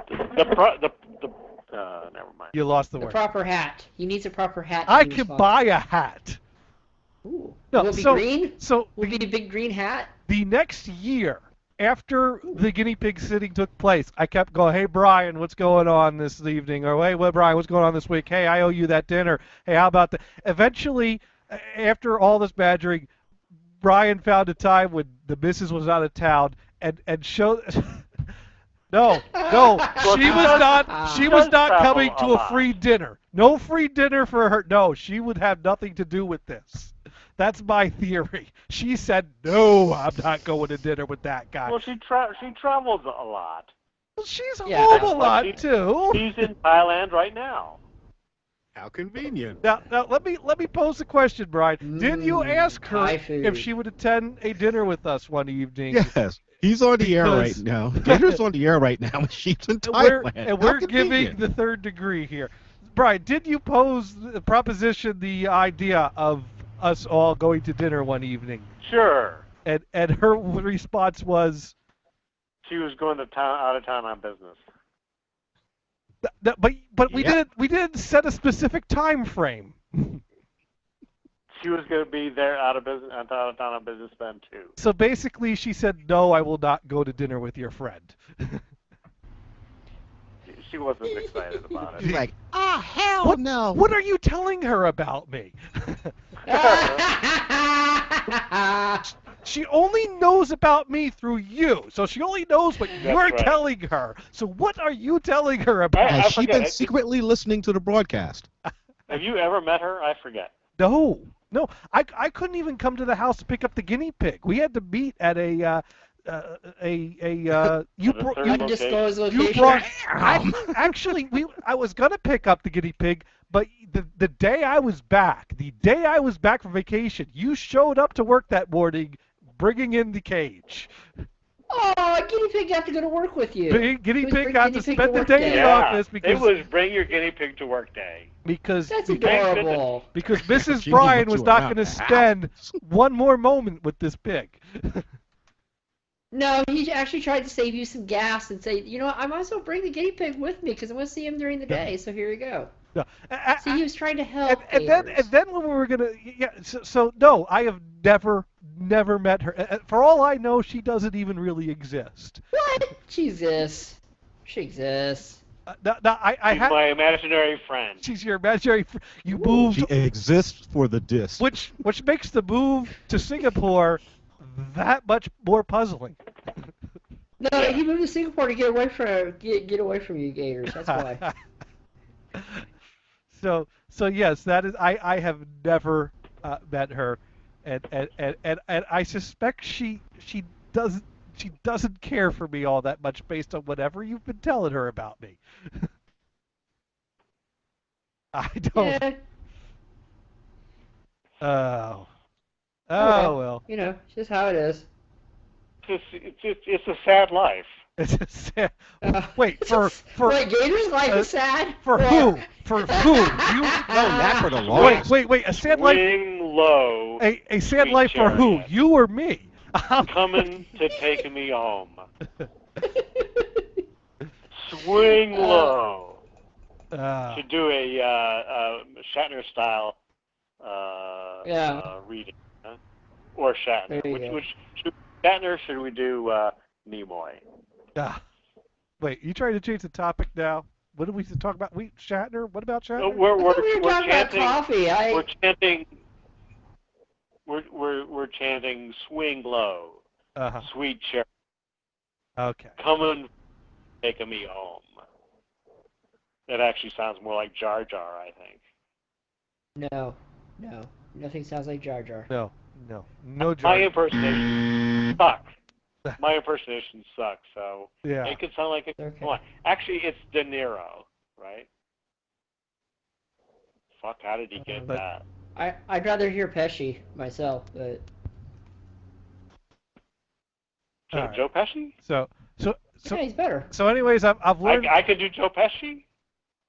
You could. Oh. I'll have to do some practicing on it. Okay. Yes, you should So- practice and So come Mark, back in can 2 you do weeks. impressions? No, I do not. Oh, incidentally, an excellent show I saw on British TV. Yes. Do you know Which one? Ross? What? Jonathan Ross?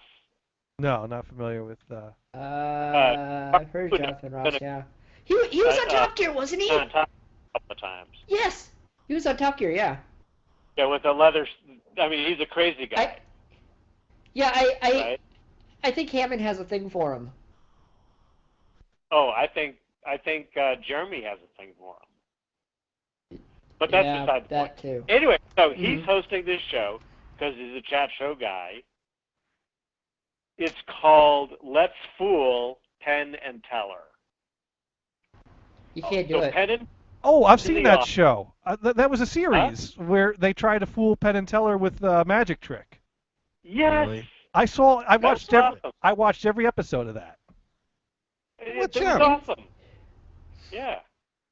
So you watched what, one episode of that or? Yeah, one episode I was here and I'm like, oh, this is cool. It is awesome. Because we like Jonathan this on? Ross because. Well, I like he Penn can and stand Teller. up for me. Actually, Gators, I think it's hilarious on Hulu. They have Penn and Teller for the name of the title. It says Penn and Teller, and then star T. They won't even write it out. Well, that's kind of Just like for the name of Bleep My Dad Says, the TV series. No, it says that on there though. Oh. It says that, and it says like other things. It's like, really?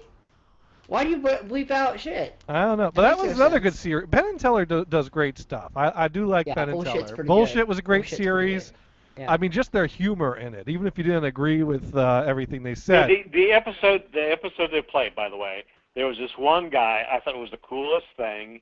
He did the saw the person in half magic trick himself on himself.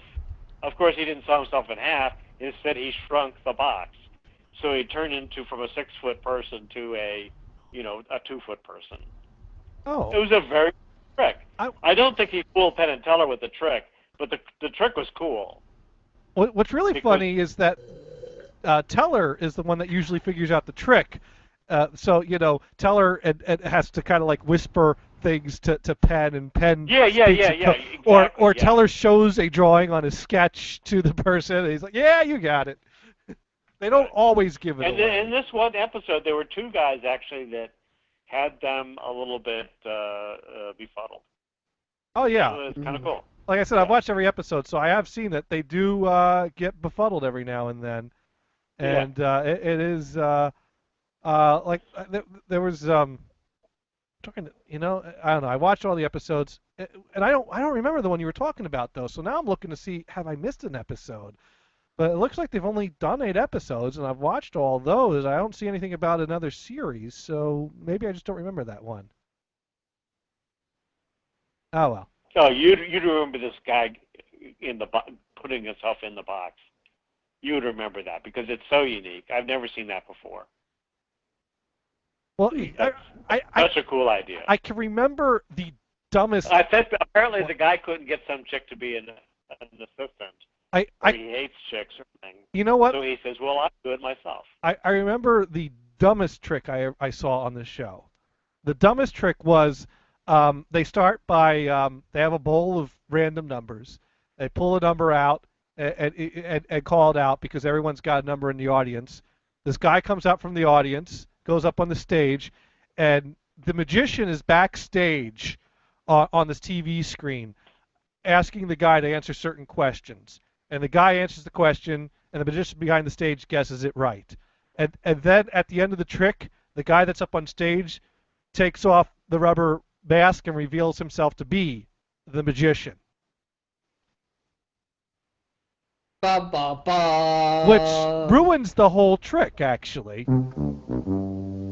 Because, of course he's going to answer all the questions right and know the answers. Because it's a pre-taped thing. All he has to do is give the answers that were taped from the live feed from backstage.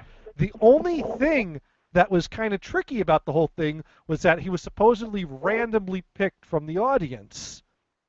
But Penn demonstrated how the trick was done by saying, let's pull someone else from the audience, pulled a number out of the bowl, read it out, no one comes up. Pulls another number out of the bowl, reads it out, no one comes up. The bowl was filled with numbers that no one had. Oh, see, Gators, this is what you do. This is a better way to do it. Every single paper has the same number on it, and they just say a different number that's on the paper. Well, no, because they actually let Penn pull the number out of the bowl and read it out. And then the magician, in disguise, just pretended like he had the number, and no one disputed because no one else had any of the numbers that were in the bowl. That's smart, too. And so no one thinks that he's the magician, and he goes along, and then he reveals himself at the end, and everyone's so like, what the fuck? How is it him? That they don't even think about the fact that, well, of course he got the answers to the questions right. But once you think about it, it's a really dumb trick. It's a really dumb trick. Well, yeah, but the whole thing is, the whole thing about magic is all of the kind of confusion. Yeah. Fact. But after the fact, fact, the confusion clears up.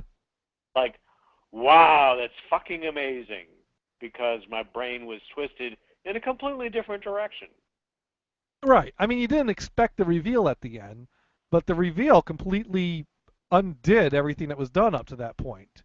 And then that's the thing is you're overthinking it as usual, Gators.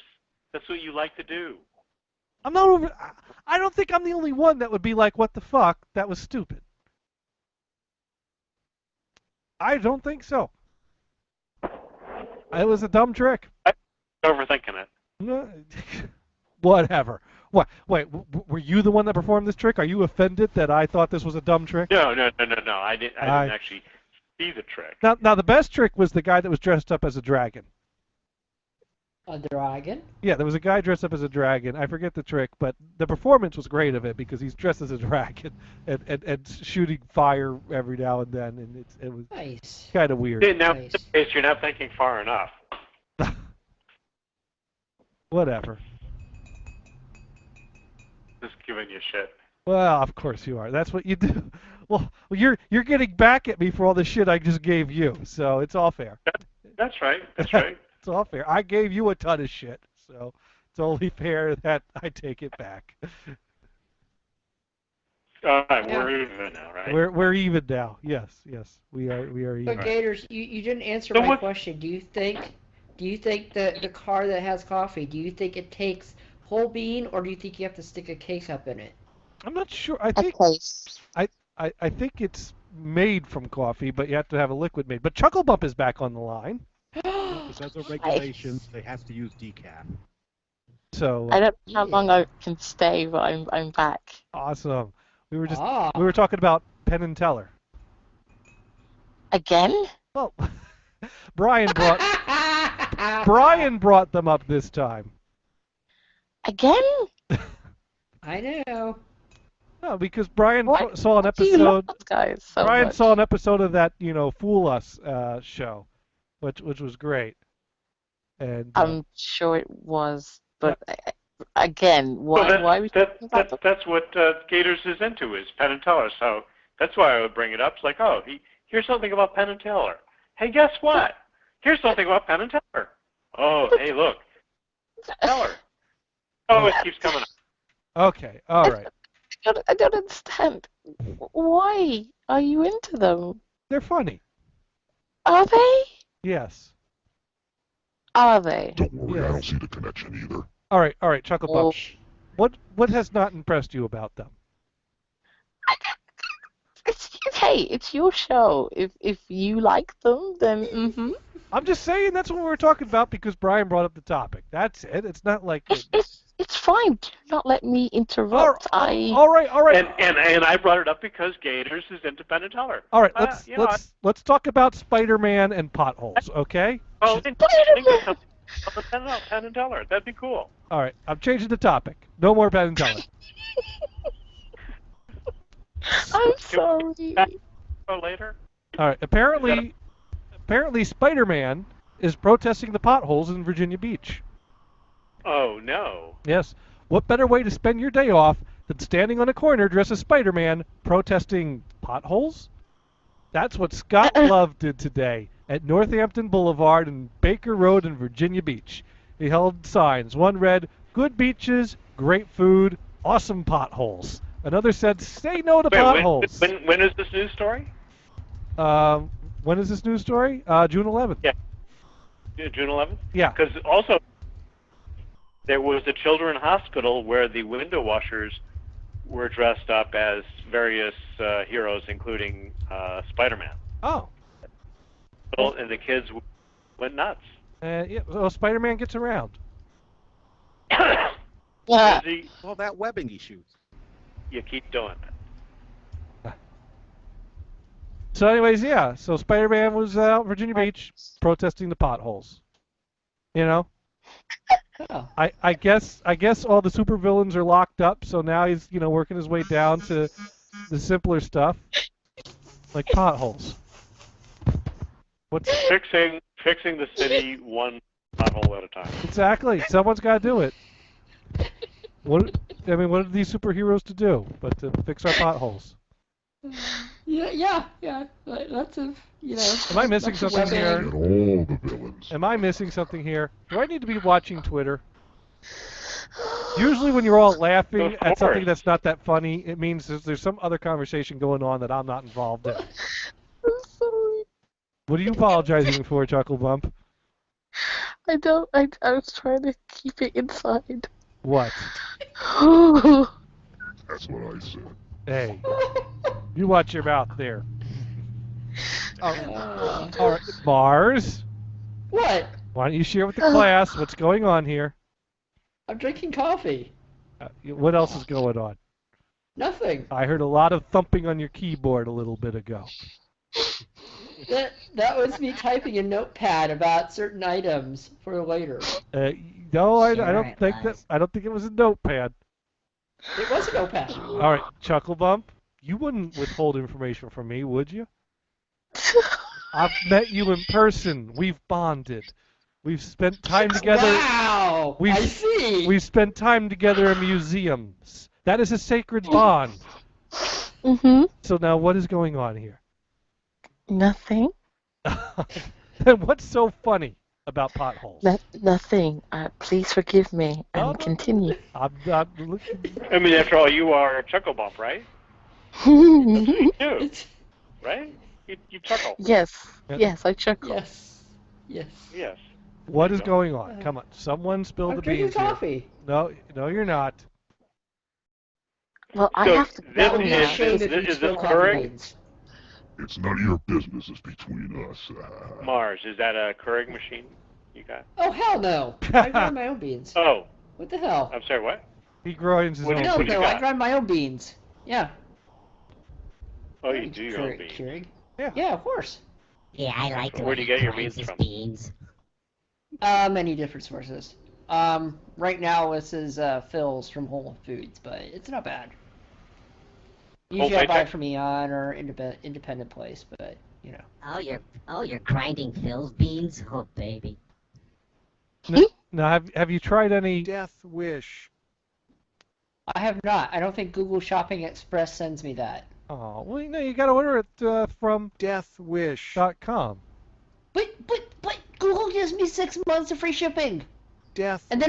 they don't have any money. You don't have to give me money at the door or anything, so it just shows up and it's free. Extreme Buzz. Death Really? Wish. You really think it's gonna give me? You I- really think it's gonna give me an extreme buzz? I really? think, and that's what it does. That's what the guy at NPR said. Extreme Buzz. Maybe you'll be interested in a cup of Death Wish. Death Wish. Death Wish. Extreme Buzz. There you go. I think I need more tuna fish. All right. All right then. What are you giggling about there, Mars? Nothing.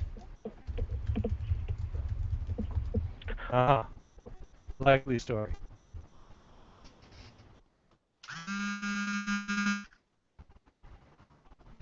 Wait, whose vibrator is that? Are you a doctor?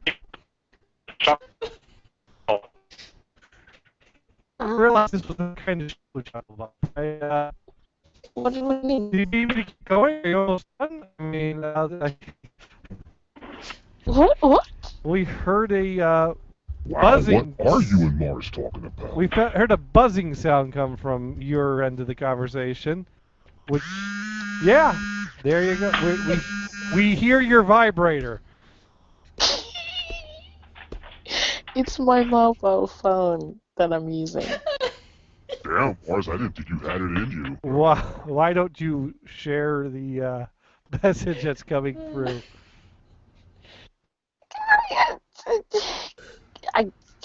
I don't think that would be appropriate. I think it'd be very appropriate. So that something to do with tuna fish? Because clearly you and Mars are having another conversation here What? behind the scenes. I am not. I'm sitting here typing a notepad. Yeah. Right now I have something that says, see, if you want to reveal what I've learned today, I can reveal that to you right now. But okay. it would be no fun. Well, go ahead and Yeah, reveal so you that. revealed that Go ahead and talking reveal to that to Chuckle us. Bump, by text requires buzzing appliances. But I don't want to. I don't want to destroy it, Gators. I don't want to destroy what I've learned so far. Well, it sounds like you've learned an awful lot, so you can let us in on a little bit of that. Okay, wheelbarrow tits. Is that today's fun? what you and Chuckle Bump are discussing? No, that was the one thing in my. That's one thing in my notepad. I'm not reading the rest. See, you revealed the secret. Too bad. Now I have nothing to tell you. Wheelbarrow. See, your question is one that has many answers. Yes. And I feel as though I would not do it justice. So it is best I just don't respond. Right.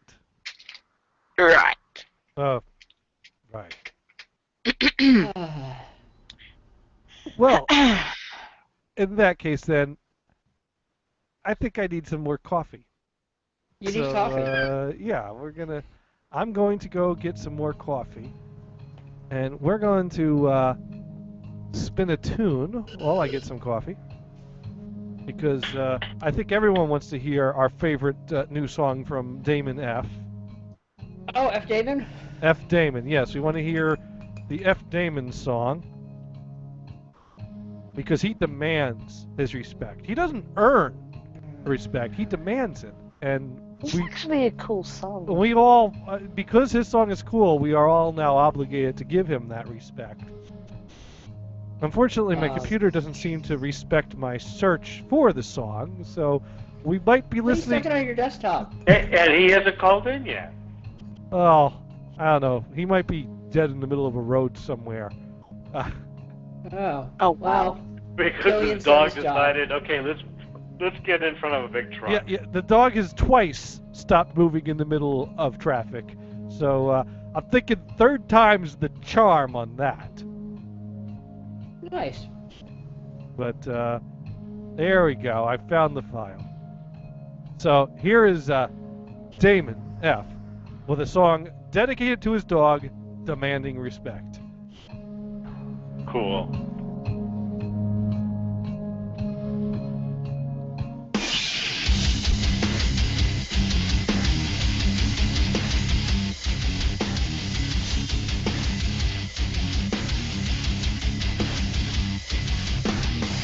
You come around and you take all that you can.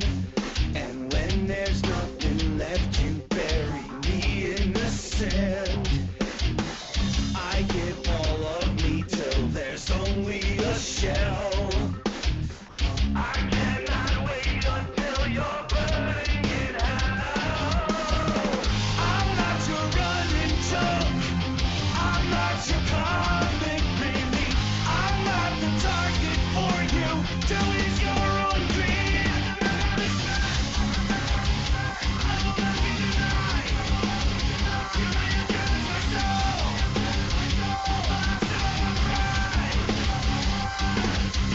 Break me into pieces after all I've done for you. Show me just how blind I've been to how much I am the fool.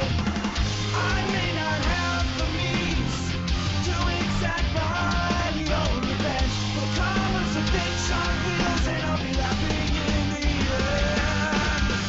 I may be an easy target with my heart on my sleeve. I may be slow to realize just how much I am naive. But now my eyes are open, my worth is realized. And for those who persecute me, I'll see you crucified.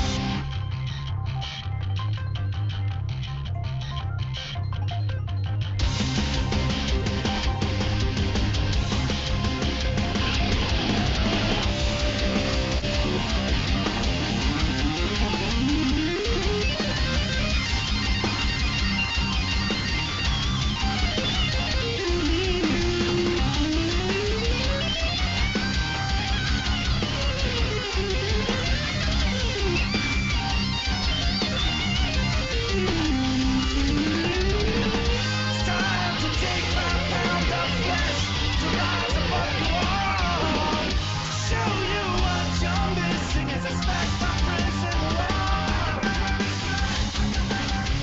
I will not be denied. You may dance my soul. Your eyes are my pride. I never had this night. I never had this night. I never had this night. You will show me respect. Are you still looking for that perfect joke? Well, look no further. Come on down to Damon's Radio Show. At Damon's Radio Show, we've got all your favorite joke varieties.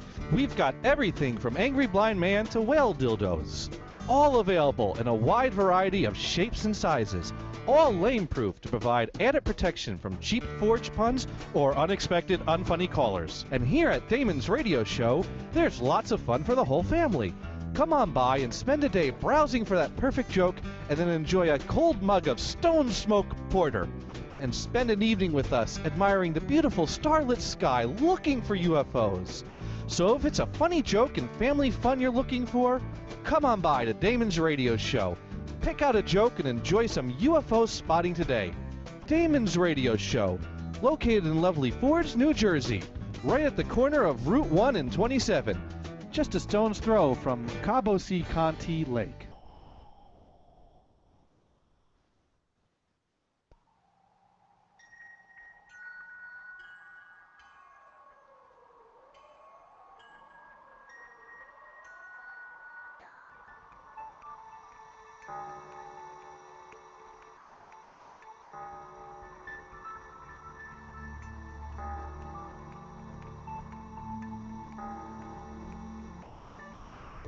That's right. 4 bells. That means 4 p.m. Eastern Time every Tuesday and Friday. You can sit here and listen to Venison Stew with your host, Venison 88, asshole. Hey, shut the fuck up! Hey, I'm the one doing the promo here. You keep quiet. And your host, Ultra Eagle. I'll be here for both you and the ladies. Oh, yeah. Stick around and you'll hear some of the wildest stuff you ain't never heard anywhere else. So, tune in on Wild Bunch Radio. We try to make the day just a little bit better, so come on in and get your fun on. Hey, you gonna let me do this promo or what? Go on, go ahead. And what time was that again? One more time?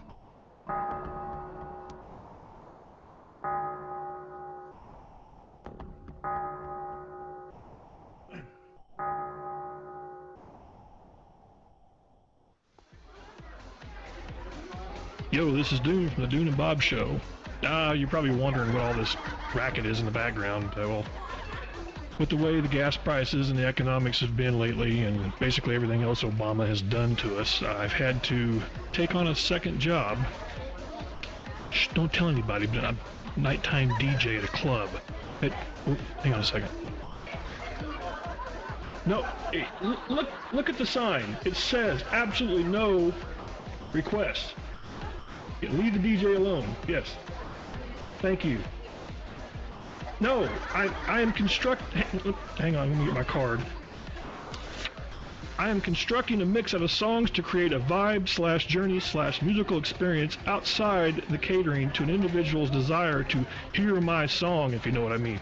If you can't live inside the music, you should just stay at home and listen to your iPod. Requests are for scared, musically uneducated dweebs who have no desire to learn about new, good tracks or experience the art of modern EDM. There. Jeez. Oh. Okay, she's gone. Hey, by the way, just to let you know, a little secret. I found out that DJs really don't do anything. All I'm doing is just replaying something that Vamp recorded like a month ago. It's really simple. That's why I can't do requests. But listen, I was sworn to secrecy by the DJs of America Club. Geeks even made me pinky swear to it. God. So anyway, Dune and Bob Show, Sundays, 6-8 Eastern, nhbradio.com. Be there.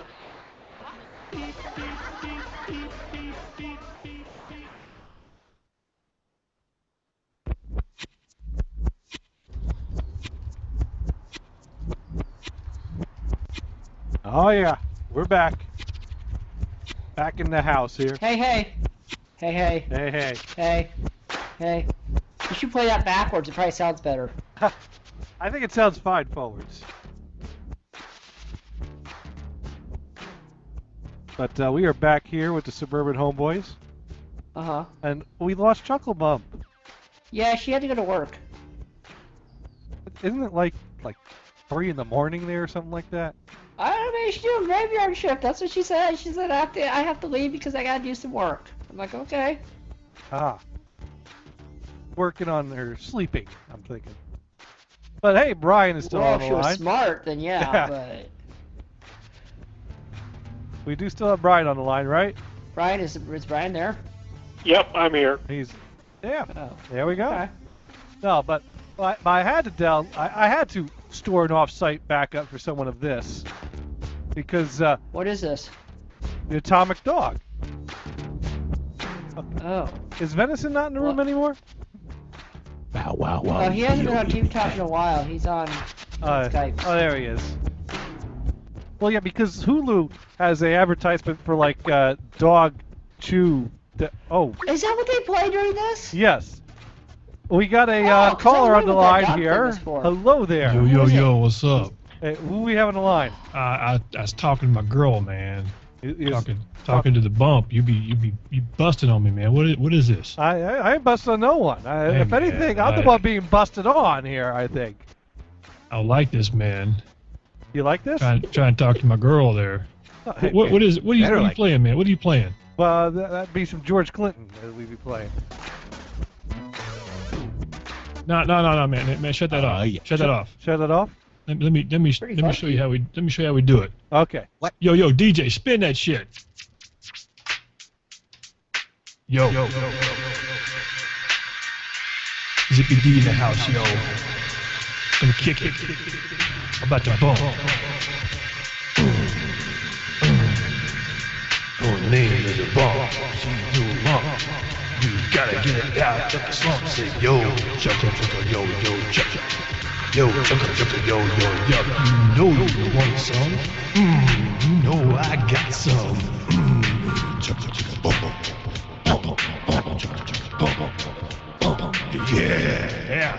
Yeah, bring it. Bring it.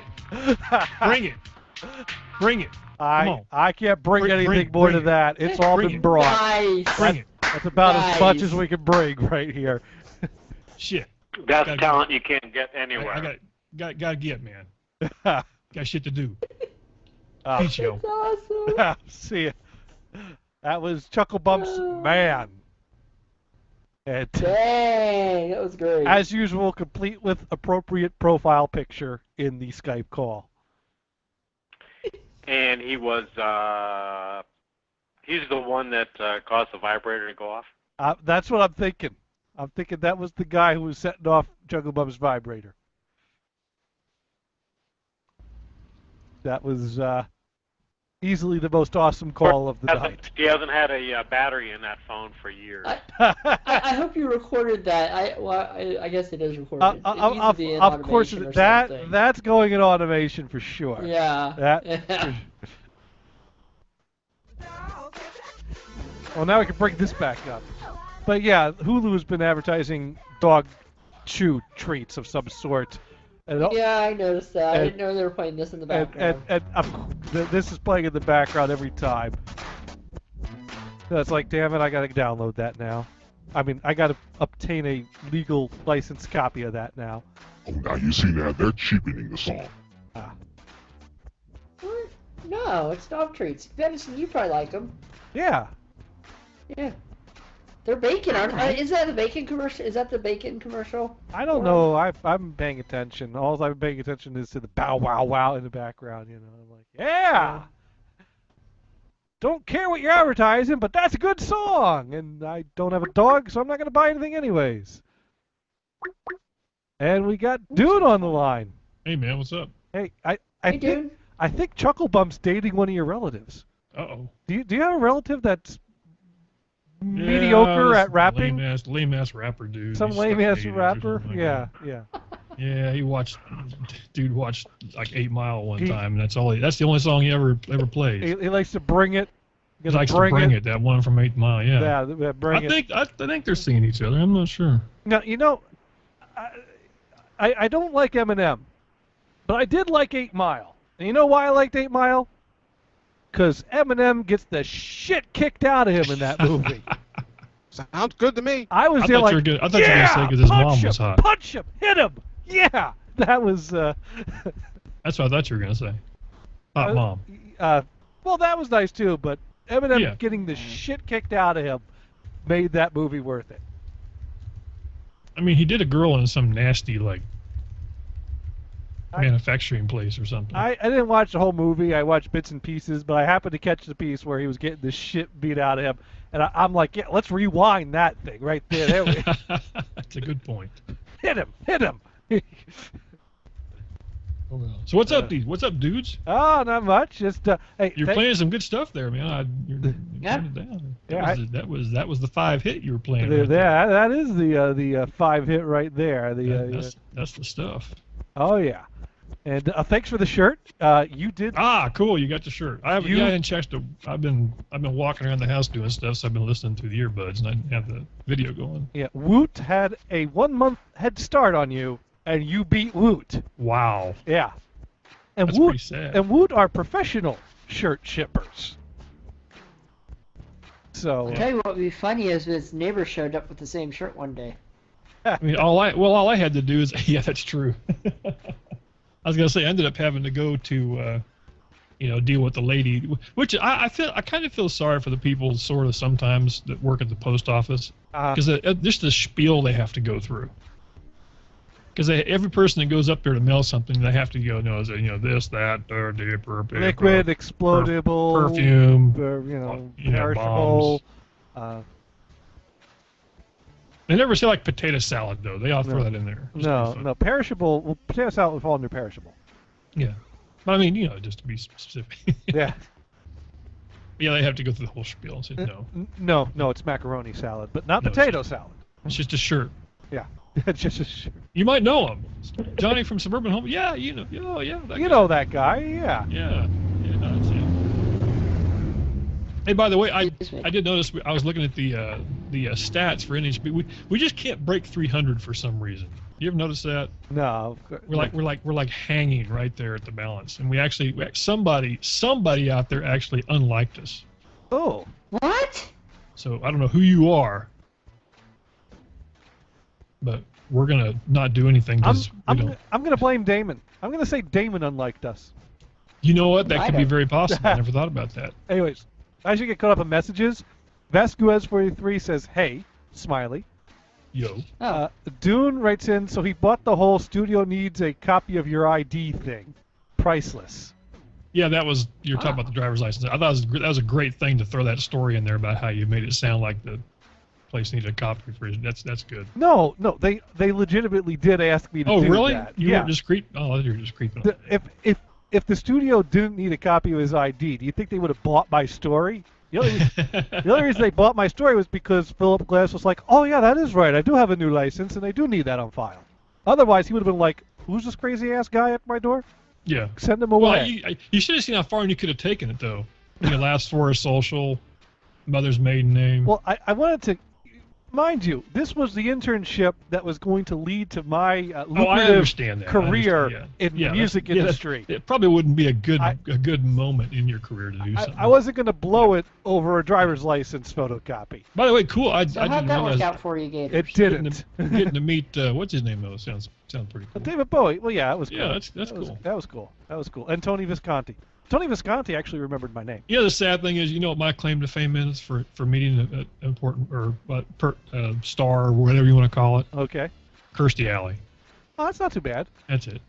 Wait. Actually, it was a double bonus. It was Kirstie Alley and her then husband Parker Stevenson. Wait, was it big Kirstie Alley or skinny Kirstie Alley? Skinny. This was back right after. Okay. This was not long after Star Trek. Oh. Oh, okay. Yeah. As I understand it, so she was still Spock's mom? Oh my God. What? Wrong lady, dude. Star Trek. She had the opportunity to be Spock's mom. Oh, she did. No. She was playing. But she had left the series and the movie track, and never mind. Yeah, her and I was working at a warehouse that had TVs, and her hubby picked one up for their Wichita house. Apparently, at some point, sometime before I worked for the Walmart in. You were. What are you talking about? So I'm gonna keep talking. Anyways, some point before I worked at the Walmart in Maine, Kirstie Alley did step foot in that Walmart and was apparently quite a bit of a bitch, as I understand it. Oh. But yeah, I never. Well, that's the whole thing. It was very. I didn't actually get to converse, but I would not doubt that though. I'm sure that there are. Now apparently John Travolta was in the Walmart once while I was working, And so I'm there working in the electronics department, and one of the other guys in the electronics department comes up to me and goes, hey, John Travolta's over in toys. I'm like, okay. And he's like, let's go over. And I'm like, you sure? That'll be fine. We'll just walk over. We're not going to bug him or anything. We're just going to walk over just to see him. I'm like, whatever. I'll follow you. And as soon as we set foot outside the electronics department and turn the corner, there's a member of management coming the same way.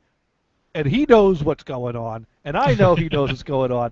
And so the manager says, where are you two guys headed? And I said, well, I'm going to get the returns. And I immediately did a 180 and headed towards where the returns were. And Nice. the other guy tried to push me. I was just going to walk my toys and get back to work. Yeah, so I just exited stage right, and I was like, I'm just gonna. He knows what's up. I know what's up, and I know what he's gonna say. I'm just gonna go ahead and do that ahead of time and get my damn ass back to work. And so that was. No need to press the conflict. No, I'm not gonna push this any further at all. I'm just gonna head on over to the returns and get some work done here. And leave my younger coworker to try to. You were just too slick, so you already had that. You just like boom. I was a little more mature, I was like, hey, I know that you're not gonna let me go over there Code at this word point. for chicken. I ain't gonna even try that. No, code word for need a paycheck. Absolutely. True. Sure. Venison, are you on Skype, Venison? He is. Yes, oh, I am. okay. Okay. And I guess it Venison's says. a dumbass. Yeah, because he can't figure out the difference between team speak and team talk. I did know the difference, but I He's- swore he said that he ran the server once. Since Saturday, he's been trying to connect to my Team Talk server with the TeamSpeak client. Never have I used TeamSpeak. That sounds like that's like the swore you comedian that said you said. did. That's why Iran and Iraq keep fighting because they're only one letter away from peace. Yeah, pretty It's spelled with a Q. It's spelled with an That's a N. good one. Yeah. That's I stole that from a comedian from years ago. Venison keeps... I think his suggestion they should spell it with a P and call it Iraq. There you go. I liked Earth on it. You sound an awful lot like your relative that called in a little earlier. Yeah, he's it crosses over. But Venison keeps sending me pictures of big-tittied women. I'm trying to find the one in the wheelbarrow. Yeah, that was like that's so 15 minutes ago, Venison. Yeah, I know, but I still want to find it. He's on a mission. Remember, he lives in the past. I mean, How do you hell, Google he something runs like that? Windows 98. Well, I know you don't Google wheelbarrow tits because that did not work. No, I didn't. You got to spell it like Neo says it. Oh, wait a minute. You mean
doesn't want anything to do with venison. There we go. We are back. Well, they want to do stuff with venison. They just haven't caught him yet. True. All right, we are back on the YouTubes. Yes. All right. Thank God. So, anyways, at some point I was having a problem with the HDMI handshaking with my Denon receiver, which seems to have, knock on wood, cleared up more recently.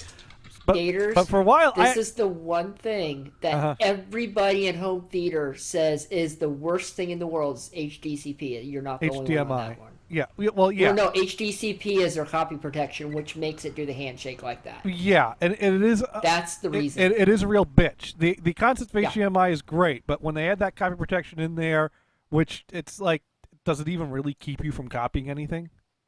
It just makes things really annoying to you just find turn an analog on. hole to it and go. No, it's. I don't need HDMI to do digital copying of things. I just rip it off the disc on the computer. Really, HDMI is not like, oh, if only it let me capture the digital stream. I don't need to use an HDMI output. I could just put it right in my computer, rip it right off the disc. I mean, that just shows how out of touch the industry is. Well, this HDMI output, that's where they're going to try to get the rip off of the disc, so we better encrypt that. No. You're going to encrypt the thing on the disc itself. People are going to break that 5 minutes after you release it, and it's all going to be pointless. The only thing that putting the copy protection on the HDMI did was make HDMI more in a pain in the ass to use for people who are not even trying to copy things. Yeah, everybody. The industry is completely out of touch. Yeah. Completely out of touch with their customers. Have you looked at the AVS forums and see how much people hate HDCP? But I've got it's not even funny. I've gotten it to stabilize recently, but for a while I was calling Denon asking for some things, and I was like, "Yeah, it's," and I heard the guy on the phone kept on referring to. Now I at some point said, "Yeah, I've got my Denon receiver," and he was like, thank you for calling Denon." And I'm like, okay, I feel like an idiot now. So, yay! Brian's job is done. Thank you, Brian. Mission accomplished. Yes, Brian. Yes, your plan worked flawlessly. Your plan worked flawlessly. You got me to say Denon on the phone to the nice, friendly Denon rep. Poor guy in France was probably listening, and he goes, "Yeah, yes, Denon." Denon. No, it's Denon. Yeah. It is, in fact, Denon. So, there. I've now found the answer to your question. Oh, I found that long ago. I think you were probably still living here when that happened. Yeah. So, where was we? Earlier today. Yes, Brian? About Ellison declaring that he wanted to make Oracle the internet. Well, I mean, of the cloud. Okay. Oh. Okay. You're kind of breaking up a bit, so I hear something about Oracle and cloud. So I think you're going to have a long way to go. Said, so that makes Larry Ellison have a vested interest in net neutrality, so he won't get totally, well, I didn't add, but so he wouldn't be totally screwed by, Verizon and Comcast. But essentially that's the bottom. Yeah, I hope, clearly the FCC is not interested in listening to the will of the people, even though they're pretending to do so right now. Right. It's, God, it's fucking bullshit. It's depressing even thinking net neutrality right now. It just, How about those Redskins? How about those Redskins? That's right. Big Potatoes? I want the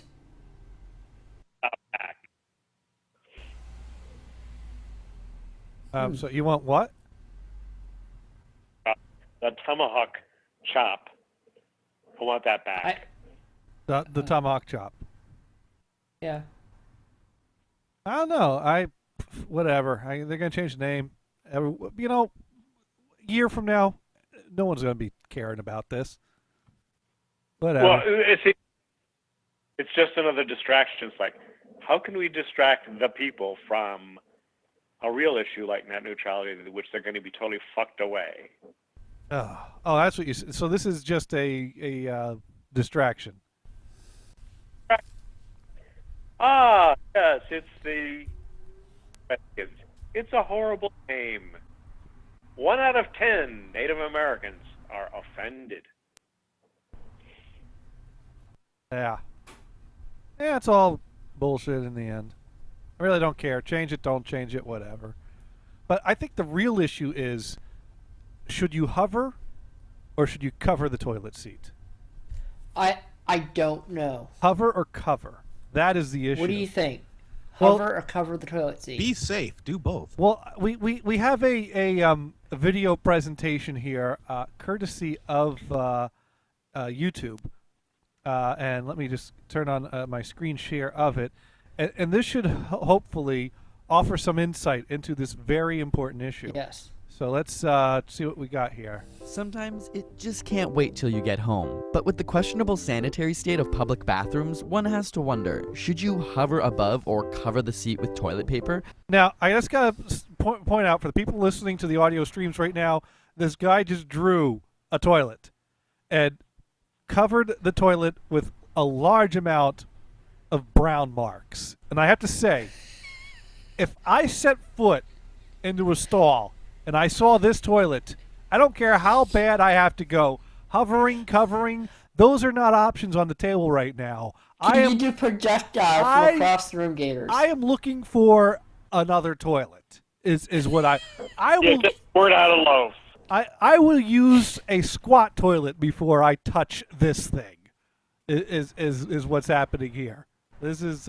I will poop in the urinal before I touch what this guy has drawn. Use the sink. Yeah, there you go. The sink. That is a better option than what is drawn here. So hover, cover. That is not even an option on the example So you don't they've even given. want to stand on the toilet seat so you can squat on it. I would not, Steven. No. The brown marks on this toilet seat, I am not touching this thing at all. I'm not getting close enough to it to hover or to put any or So to cover. Lift the seat up with a stick. No. This thing needs fire. Fire is the only thing that can help this toilet. But Fire or straw. Let's finish this video now. Are you really at risk of contamination? It may be surprising, but in a typical home, your cutting board has around 200 times more fecal matter on it than the average toilet seat. Even worse is the dish sponge, which has around 200,000 times more bacteria. And while we've all seen our fair share of dirty public toilets, the truth is, if it passes the sight test and seems okay, it's probably cleaner than most other objects in a bathroom. Okay. Of course, now the toilet he drew before does not pass the sight test. Just want to point that out. But now It has brown around it. Now he's drawing a profile of a toilet that has like blue reflection lines on it. So this is looking like a pristine toilet. It's pristine. Pristine. Yes, this is. This passes the sight test. There is such a thing? Now you would lay a chocolate mud monkey on that one, This right? this does Since not it's look pristine? like any toilet I've seen in a public restroom. Not that I'm saying that they look like the last drawing, but usually the truth is somewhere in the middle of the two toilets that we've seen drawn here. So let's. So basically, also, I am now going to go burn my cutting board after we finish watching this video. So, yeah.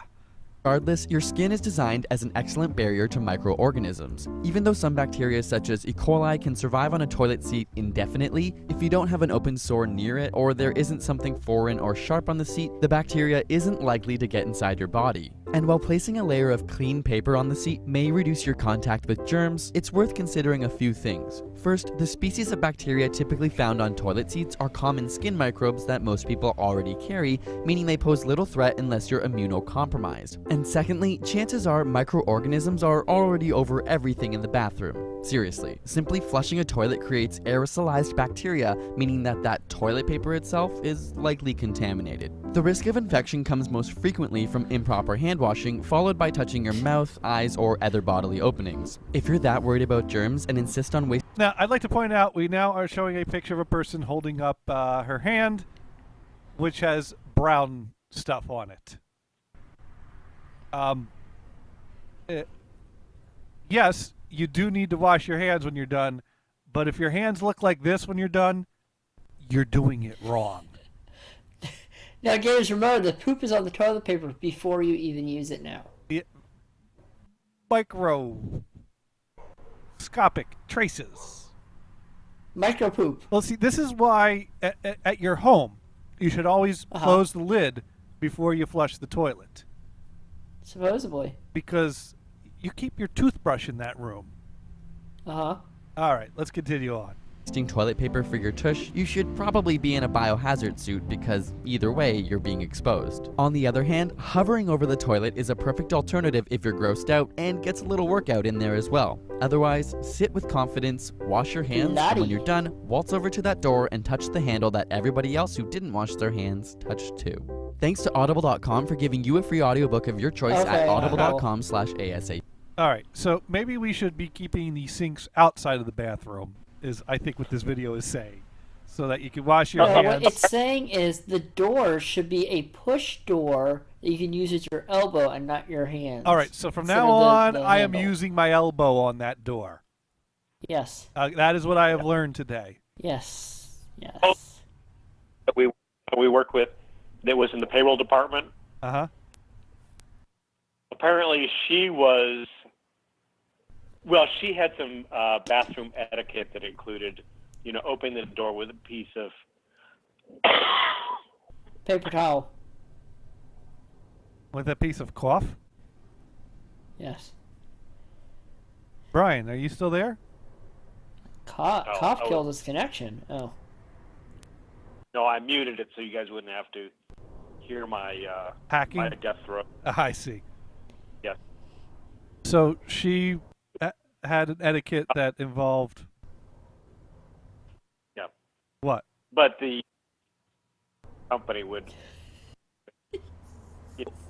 Your connection is awful today, Brian. You should call him back. I think Brian, hang up and call back. I think you've been hanging out him than me. I think you've been hanging out with Venison too much, Brian, because you're breaking up. You're not finishing sentences. We're just not getting. I've transferred the complete thoughts out of you today. Oh, I'm gonna call him back. Yeah, you should call him back. I gave him the bad juju. They have cranes for that, Venison. Uh-huh. Well, we knew it was a matter of time before that connection broke up. So let's. I mean, for some reason, Gators, I don't know why I thought of you when I saw that. I was like, well, Gators are like this. Actually, that guy who does those videos have done a lot of good videos. And that was one of them. Yeah. He does some pretty good information also. All right. Anyways. Giraffes. Uh-huh. Apparently giraffes are very controversial. That's right. Giraffes? Giraffe get Like all giraffes with marmalade. the big old long tongues? Yeah, and the big long necks. They're very controversial. Very, very controversial. They have horns too, right? Well, Delta fucked up, and it okay. Ooh. Who's it?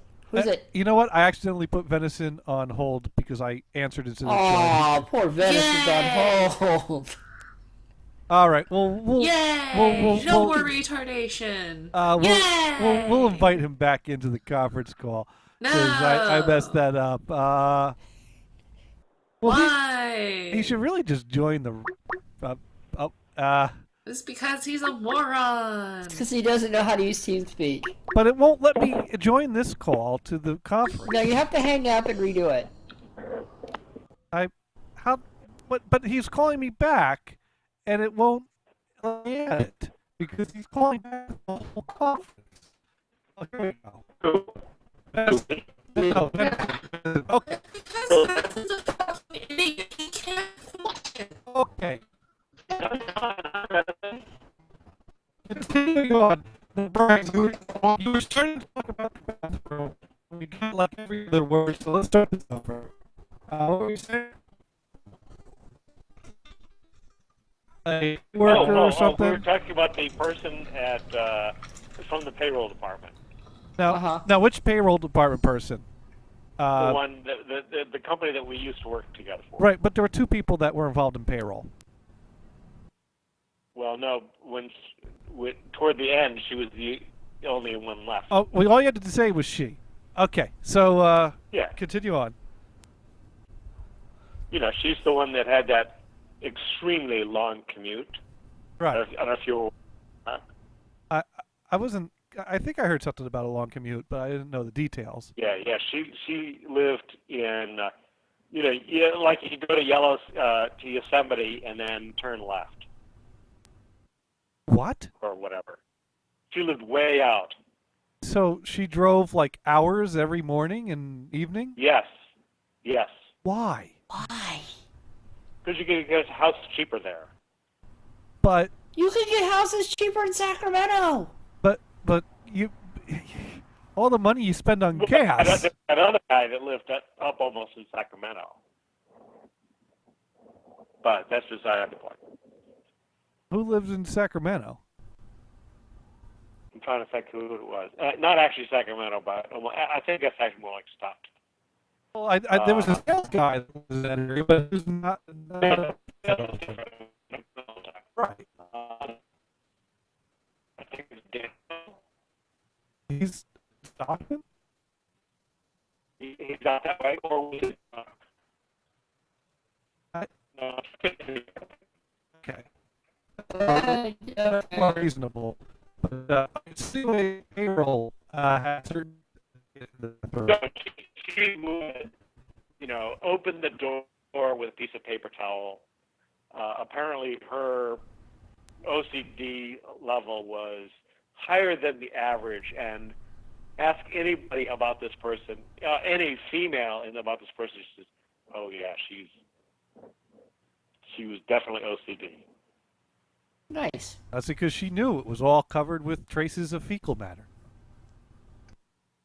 Right. Most of us just ignore that and continue on with our lives, not caring. Oh, there is a BBC program that we get here called Factomania. It is hilarious. It's kind of like a game show, but the three co-hosts are actually scoring each other on the factoids that they bring out. It's pretty funny. Oh, Factomania. Facto. Okay. And one of the factoids was. Well, you're breaking up again. You still there?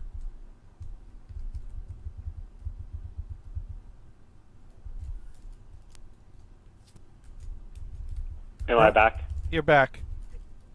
Okay, so one of the things was this one of the co-hosts of this Factomania was talking about the number of bacteria in your belly button. Ooh. See, now you love that show because you heard about this. It's kind of cool. They bring you up get some that very blue stuff in there once in a while. What does that mean?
They posted a picture of a giraffe. Now, if I saw this tweet, I would have thought to myself, oh, Ghana has giraffes. Okay. And then I would have clicked on.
He's No. yeah. I don't know what you're talking about. I know exactly what I'm talking about.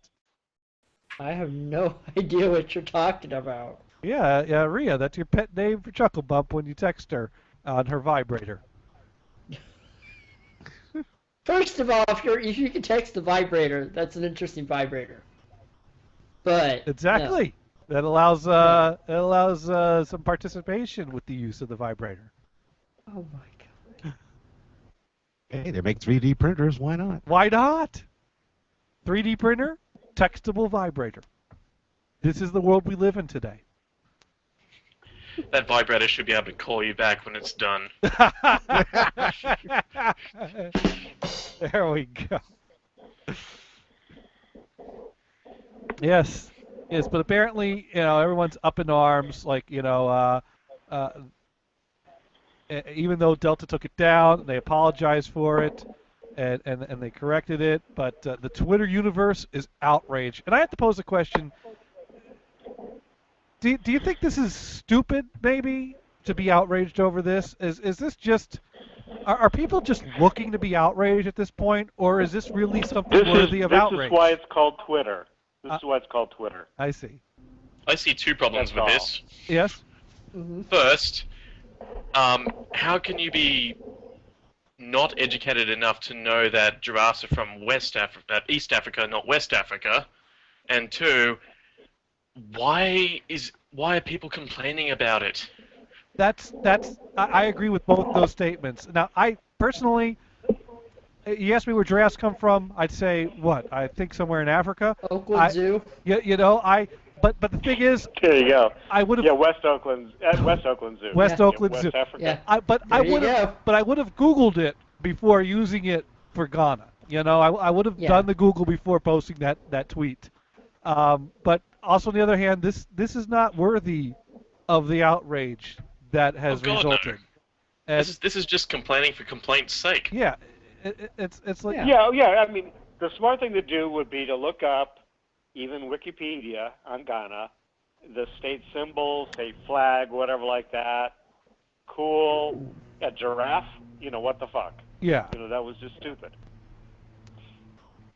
Yeah, that's kind of cutting corners, really. I mean, on But one then, hand, but then that's the end of it. Well, why does everybody Right. have to go on and on about it? Right. Well, because it's Twitter. That's what they do in Twitter. now they're turning this into an oh my god, Delta's racist thing, which it's like I was seriously? responding to a person. Well, I was responding to a statement that Shatner had posted about butter is now sort of more acceptable. We're taking it off the shit list. Oh. And I had against this thing, and this one person comes back at me that like I made a personal attack against him. It's like, go fuck yourself. Go get a life. Go get something. But Yeah, exactly. Get the fuck out of here. Of course, the best tweet about this whole thing comes from Dave Zatz, who you can find on Twitter at Dave Zatz, Z-A-T-Z, D-A-V-E-Z-A-T-Z. I don't know what else he's tweeting. I haven't checked it out. But he tweeted in response to this, Delta, seriously, everyone knows the U.S. mascot is a narwhal. Get it together. And I thought, that there wins. Congratulations, Dave. You just won the Twitters for the day. I tip my hat to you. And we've got Gothard on the line. Hello, Gothard. I was wondering how long before I had to speak up. Oh, I knew you were there. I was working through the topic. I was there. Yeah, well, I've been barely able to talk, so I couldn't give up my opportunity to get the end of the story out before acknowledging you. I had to get my priorities in order. A, finish the story while I had the chance, then B, acknowledge Gothard. That's a wonderful sound. So Gothard is on the line? Yes, he is. Hello, Gothard. Yes, I am. Yes? What? He was just saying hello. Hello. G'day. G'day. All right. How is tomorrow? It is the God of Ard. Yeah, Wow. tomorrow is fine. Broke through the bandwidth. Yeah. All right, so while you were all talking about tomorrow, let's talk about Maine. Because I've been waiting for Gothard to join so I could read a story all about Maine. And I got to ask Gothard the question of the day. Did you fly a kite? Oh, I saw No, this. I've been busy paying attention to our governor's schizophrenic stuff. Yay! Oh, maybe I should ask what's going on in Maine that doesn't involve kites before we get to this story then. What's the governor up to? Hang on, let me bring it up. Okay. I have to go to... It's off one of my friends' pages. He brought it up. It's a complicated thing. Well, it's not a complicated thing. It's just one of those typical, let's play both sides of an argument kind of thing that a politician will do. I see. Don't you love those? Talk out of one side of your mouth, talk out of the other. They contradict each other. That's politics. Well, that's what makes a perfect politician. That's I mean, like, the Rick Perry thing was just hilarious. Whoops. That was my favorite line from that guy. Whoops. Yeah. You know? Did you see Jon Stewart talking about Rick Perry? No, I haven't. Yeah. Rick Perry got up and was talking about gay marriage. He's now against it. Of course he is. He's from Texas. So And he's, yeah, right. Well, I mean, there was. he's legally required to be against it by Texas state law. Bless you. I see. That's how it works, right? Right. Yeah, well, pretty but it's more much. complicated, you see, because he can be against it, right? And that's the state right to be against it.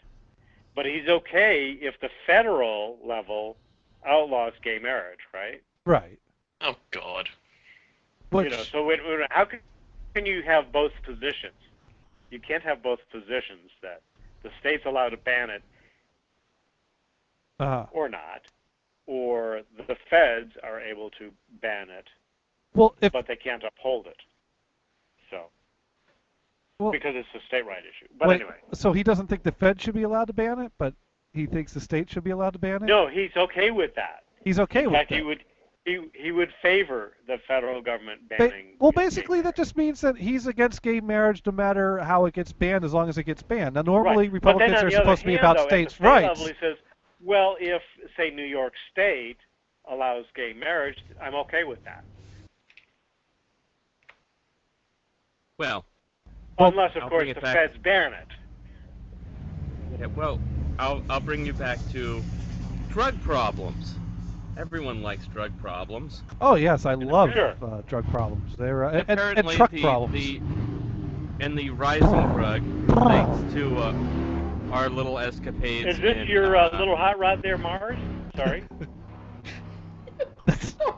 That's what is that? That's the third coffee delivery today, Mars. The hell? What the hell was that? He drinks a lot of Bring coffee. back the airplanes, Mars. Bring back the airplanes. There hasn't been a single airplane all day. I don't know what's going on. All right. Yeah, no whatever. fly You know, today. they closed it because they're having race day. All right, Gothard, tell us more about your drug problem. Sorry, Gothard, but that was Sorry. too funny. So anyway, the latest drug problem that's sweeping the nation, thanks to our ties to the opium fields in Afghanistan, is, of course, heroin. The Yay, choice of- opium! Yay! Of mafia dealers and can tomatoes of the 50s. I digress. Now, So anyway. do they go plippity plip or do they go ploppity plop? So anyway, the governor says drug traffic. This is his quote. Quote: drug trafficking by ruthless out-of-state street gangs is on the rise, but Democrats are still pretending Maine to have a problem with violent drug crime. Organized drug gangs are flooding the state with cheap heroin, but Democrats remain obstinate. They refuse to provide manpower, law enforcement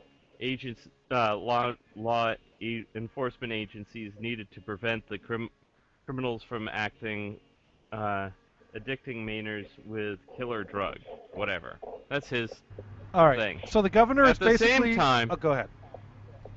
so he's basically done this decree that, oh, it's all the Democrats' fault. There's a horrible rise in crime, and because the police are ineffective at curbing any crime. So he's accusing the Democrats Then- of cutting funding to the police and. Then Go a ahead. press release within minutes, literally minutes of this statement, he's talking about how, quote, Maine's crime rate dropped in 2003 by 9.1%, the most substantial single-year decrease in 20 years. Thanks to the Republicans. Yeah. Ah. Then, not only on top of that, but there was a whole conference of governors of all of New England, except for our state, because he never goes to these things, discussing how to deal with the heroin problem. Well, So, he Maine doesn't- is not part of he just- England. Yeah, it is. Yes, it is. Maine is a New England state. Maine, I was New just Hampshire, throwing that in. I was just Vermont. throwing that in there. But that's not true. Maine is a New England state. Well, But it's maybe just he funny thinks that- it isn't. Oh, I see. He just bitches about everything and then blames everyone else and doesn't do anything. Maybe everybody's at home doing heroin and then they don't have to go anywhere, and that's why the crime rate. Maybe he was busy crime doing rate some is down. heroin. Well, yeah, probably there too. Who knows? Not the cheap stuff, though, probably. No. Oh, he's a governor. No, He gets the I good think stuff. the Maine, the governor of Maine is Republican. Yeah, LePage. Now, I thought governors. Is the legislature mostly Democratic? Is it dominated by Democrats? Now it is. Thanks to LePage. So he has a opposition party house that he shall we say fights. Right. That's the So game. it's totally understandable. I mean, I'm not justifying. I'm just saying it's totally understandable why he would Talk out both sides of his mouth. Talk with the forked tongue. Yeah. Well, politics as usual. Well, I don't think he's doing heroin because I'm thinking, isn't crack the drug of governors? Well, that's for Ford. I mean, that's Canadian drugs. I don't know about the U.S. Oh, I see. So American governors do heroin, Canadian governors do crack. So that's yeah. But Yeah, I he's think part of that's the how it business community. He wants to run it like a business, so it's cocaine. He wants to run the state like a Martin's. For those of us not from Maine, Martin's is cheaper than Walmart. Oh, nice. Really? You take That makes it a lot cheaper than here. You take an old wall, and I don't mean cheaper as in the prices. I mean cheaper in how it's run. I mean, you take a Walmart building, you have Walmart move out of it, so you have this empty building. You have a Martin's move in, and there's no organization. There's no nice, neat departments. There's no items neatly on the shelves. Just throw it wherever and throw a low price on it. People will Is it buy kind of the like crap. a Ross then? It's Is it near Ross? It's kind of like a small local version of a starting out Walmart, but run not very organized. And LePage, what he was manager of a Martin's before he became a governor, or owned a Martin's, or something like that. Stop diving in the... Quit moving around so much in the submarine. Quite noisy. Oh, that's just how it goes. Gators, what are you playing in the background? What Heroin. song is that? He's playing Heroin by the Velvet Underground. Yes, thank you, Oh, Gothard. okay. That's Thank you. point for Gothard. All right. Well, go ahead. Also found on Lou Reed's Greatest Hits sometimes. Yeah. Ooh, there you Well, meanwhile, when Maine is not double talking itself on politics, out in Cape Elizabeth, Maine, thousands flocked to Fort Williams Park on a recent Saturday afternoon to lounge in the grass, barbecue, and soak up some rays on a blue-skied 80-degree day. One group, however, infused a dose of darkness and macabre, if only by its fashion sense, into an otherwise bright afternoon. Black corsets, black kilts, and black combat boots highlighted the monochromatic fashion parade at the 13th annual Goth Fly of Kite Party. The I was about to centerpiece. say, was that goth or oh Yes, my goodness? yes, it was a Goth Fly a Kite Party. The centerpiece of the biggest weekend of the year for Greater Portland's Goth community. Goth Fly a Kite started as a way to expand social avenues for the local Goth scene, a community bound by its shared sense of This weekend's spooky the aesthetics. Gay Pride one. Oh, wait, so it's Gay Pride Fly a Kite this weekend? Bring your rainbow kites. Oh, bring your rainbow. Okay, because I see some black and white kites here from the Goth community in the picture. No. Yeah, could they do the rainbow kite and the black and white kite fighting party? I mean, Well- they have the Well, maybe they have kite fights. They're pretty good. Well, now a gay goth could participate in both kite parties, right? Would it just be a black and white rainbow? Black and white rainbow. There you go. Oh. A goth flying a kite. That sounds contradictory. Well, that's what they were doing in Cape Elizabeth. Hey, There you go. it works, The right? Goth Fly a Kite Leave it Party. to Maine. They know how to party up there in Maine. Apparently. A little confused. Hey, just because they're depressed doesn't mean they can't have a little fun. Actually, I don't Why think not? goths are really depressed. They just like to dress a certain way and act. It's a social thing. It's it's what they're. Yeah. It's not. To each their own. You No know, problem. it's. But anyways, I see Damon has come online, so we need to Oh, Skype him to get the weekly dog report. Oh my God, I got to bring up the right song for it first, though. So. Uh-oh. Yay, Damon. All right, so let's give Damon a call. Let's see here. I want to make sure we don't call him. We invite him to the conference so that I don't hang up on everyone. There we go. Let's see if we can get Damon on the line here, because we must get the weekly dog update. I don't think we've gotten an update in a while, so there's got to be lots to tell. I think I like using Skype. Okay, how out of content are you that you're calling me? Well, no, I need to make use of the new background music. The new background music? Well, yeah. What does that have to do with calling Just me? left you. Well, because we need our weekly dog update. There's really very little to report. So wait, the dog's actually behaving now? Yeah, well, I mean, it depends on the day. I mean, things are getting, unfortunately, I've been tied up with some things where I haven't been able to walk him a whole lot. But, I mean, like last night I took him to karaoke at a different bar. Oh, cool. Yeah, well, I've learned that he wasn't a problem. It was everybody else. Oh, because everyone wants to pet the doggy. Yeah, well, the thing that I really love, the most insultingly rude thing that happens is when women come up and pet your dog and don't even acknowledge you. That is pretty rude. Usually you should say hi to the human first, and then... Yeah, can I pet your dog? No, they don't bother. They just pet the dog, and I'm like trying to tell them, look, you really can't pet the dog while he's working, and they completely ignore me. Ugh. God. But where it did essentially somewhat work in my favor was when I got up and sang my Billy Joel song, and I brought Killian up on stage with me. Oh, nice. So I brought him up on, so he guides me up on stage. I have him sit next to me, and the guy gives me the little wireless mic, and I say, hey, this is my backing vocalist, referring to my dog, and we're singing the song. It's it's Vienna, so it's a nice little slow acoustic type number, and it gets to the point where there's the accordion solo, and I'm like, take it, Killian, and I put the mic down by Killian, which everybody got a good laugh out of. Killian do any barking or howling? Or? No, there was no barking. He was too busy sniffing the floor. I was hoping he'd just kind of sit nicely, but at some point he got bored and kind of slid down my leg and laid down and started sniffing the stage. I see. Yeah.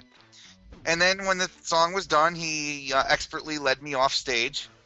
And then, of course, decided people who, even though I have a dog, don't seem to understand, they had to guide me back to my chair. Well, I had to take the dog out to pee at that point. But, right.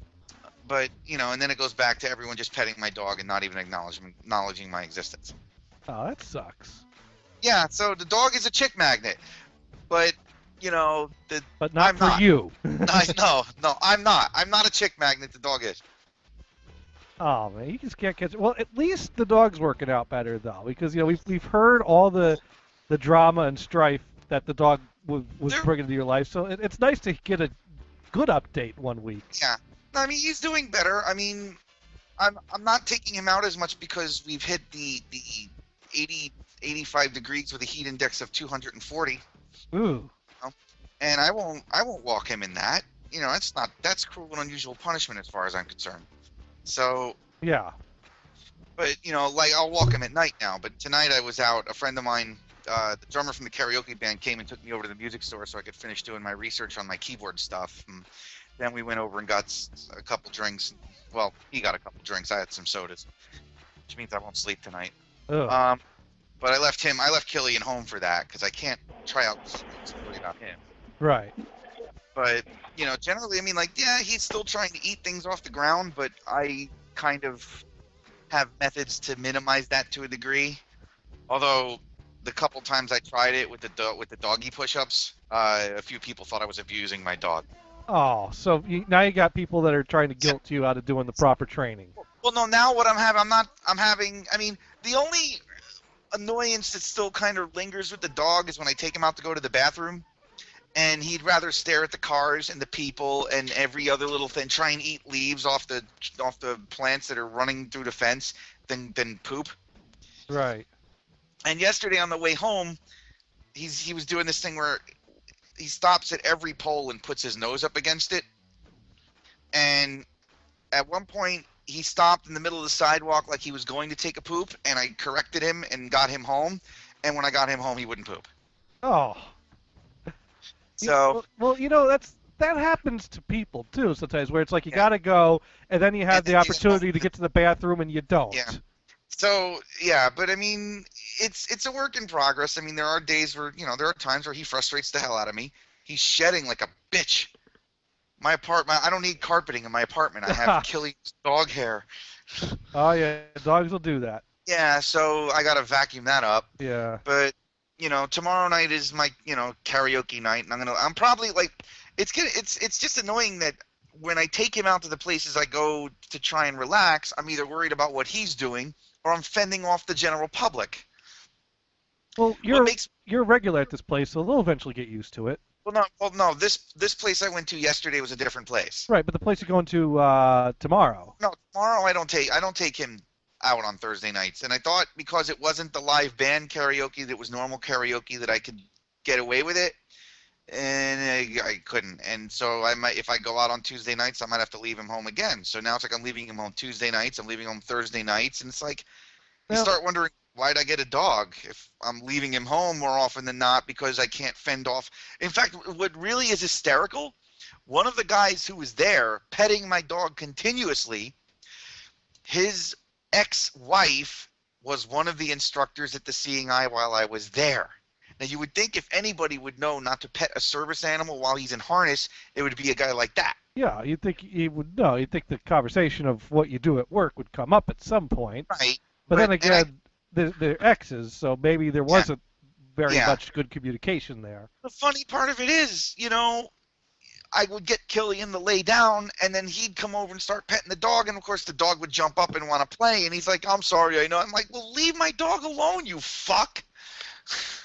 He's an adorable dog. Yes, I know he's adorable. Stop petting him. Leave him alone. Leave the dog alone. He was drunk. He wasn't listening to anything. There's the problem. Taking him to a bar where there's drunk people. Yeah, well, that's the only thing to do in New Brunswick is there's bars and restaurants. And well, now I've seen some people where the vest says, like, don't bother me while I'm working, or don't... I need to find one of those. Yeah. But I've talked to people who've used those, and they still have to fend people off. But at least that might fend off a few people, so it might help. Yeah. For every person that reads it and follows the instruction, that's one less person you have to deal with. Yeah, true. But I just thought it was rude that, women would come up and start petting him and not even acknowledge me. Not even a word. That is very rude. Even if he wasn't a service dog. That's rude to come up, touch someone's pet. Look, I remember the old cartoons from the 80s. Remember the ones at the end of the episode? It would give you that little 30-second thing that would try to teach you a lesson. Yeah, don't touch a strange animal. Yeah, and it was always the ones about not petting an animal. A strange animal. It isn't yours. And apparently nobody watched those cartoons in the 90s or the 2000s because they're all like college-age women. They just come up and start petting the dog. And I'm like, what we really need in this country, since everybody only cares about reality shows, we need a reality show about a blind person. And I'm not talking like that Growing Up Fisher stupidity. Well, that's a sitcom, right? Yeah. No, you talk about reality. No, look, you want to, follow me around for a month and a half. I'll give you entertainment. Well, I'd pay to see that. You've given us, 10, 11 years of entertainment every week? I mean, that was basically, was a reality show, listening to you. Yeah, but it didn't get the damn, listener. I mean, no, we need to get something on primetime TV. Look, if the Osbournes and Hulk Hogan and Flava Flav. Well, you know what? Apparently we found what the limit is on reality shows, because I was going to watch a show yesterday, and after like 3 episodes or 4 episodes, I don't know how many, they pulled it off the air because the ratings were that bad. And that's why I Want to Marry Harry. Have you heard of this show, Damon? No. The premise of the show, they find a British guy that looks kind of like Prince Harry. They get a bunch of American chicks that are dumb enough and agree to be on this dating type of reality show. Oh. and they have all these chicks at this castle, and they keep alluding to this guy is Prince Harry, but they didn't flat out say he's Prince Harry. But They just say he's Harry. But he has security that's watching him. He's got to be whisked away at times. There's helicopters. It's a castle, and he looks like Harry. And they all think, oh my God, he's Prince Harry. There was only like 2 people that were a little skeptic about him being Harry, and one of them started asking him questions with some one-on-one time, and she was voted out that week. She was asking too many questions. So yeah, the preview for what was gonna be this week's show, they were actually gonna tell the girls, yes, he is Prince Harry. And they did not air that episode this week, so we did not get to see that. You're left in suspense. Yeah, but apparently, there was going to be a winner, and at the end, the winner would find out, ha, joke's on you, he's not really Prince Harry. He's some random poor-ass bloke from England that looks kind of like Prince Harry. Yeah. This is when you know that there are no more original ideas left. I mean, this is basically Joe Millionaire all over again. Sounds like a terrible idea. It was that was why I watched it, because it was so awful. It was like watching a train wreck, Gators, you need to seriously reconsider what you do with your time. Well, no. Kristen had the idea of watching it, and I watched it with her. But if I got bored, I'd leave the room and do something on my computer. Suddenly, it's Kristen's fault? No, it's not her fault. It was her idea. And I have to say, I was amused. Subsequently her fault. I was amused, and I did want to watch this week's show. Show of what? What you watching? Listen, this. I Want to Marry Harry. This is. Oh God. They canceled there it. was nothing better on TV. I mean, God, reruns of Jeopardy would have been better. This is an off season. There's not much new on TV except for Hell's Kitchen. Repo. Watch World Cup soccer.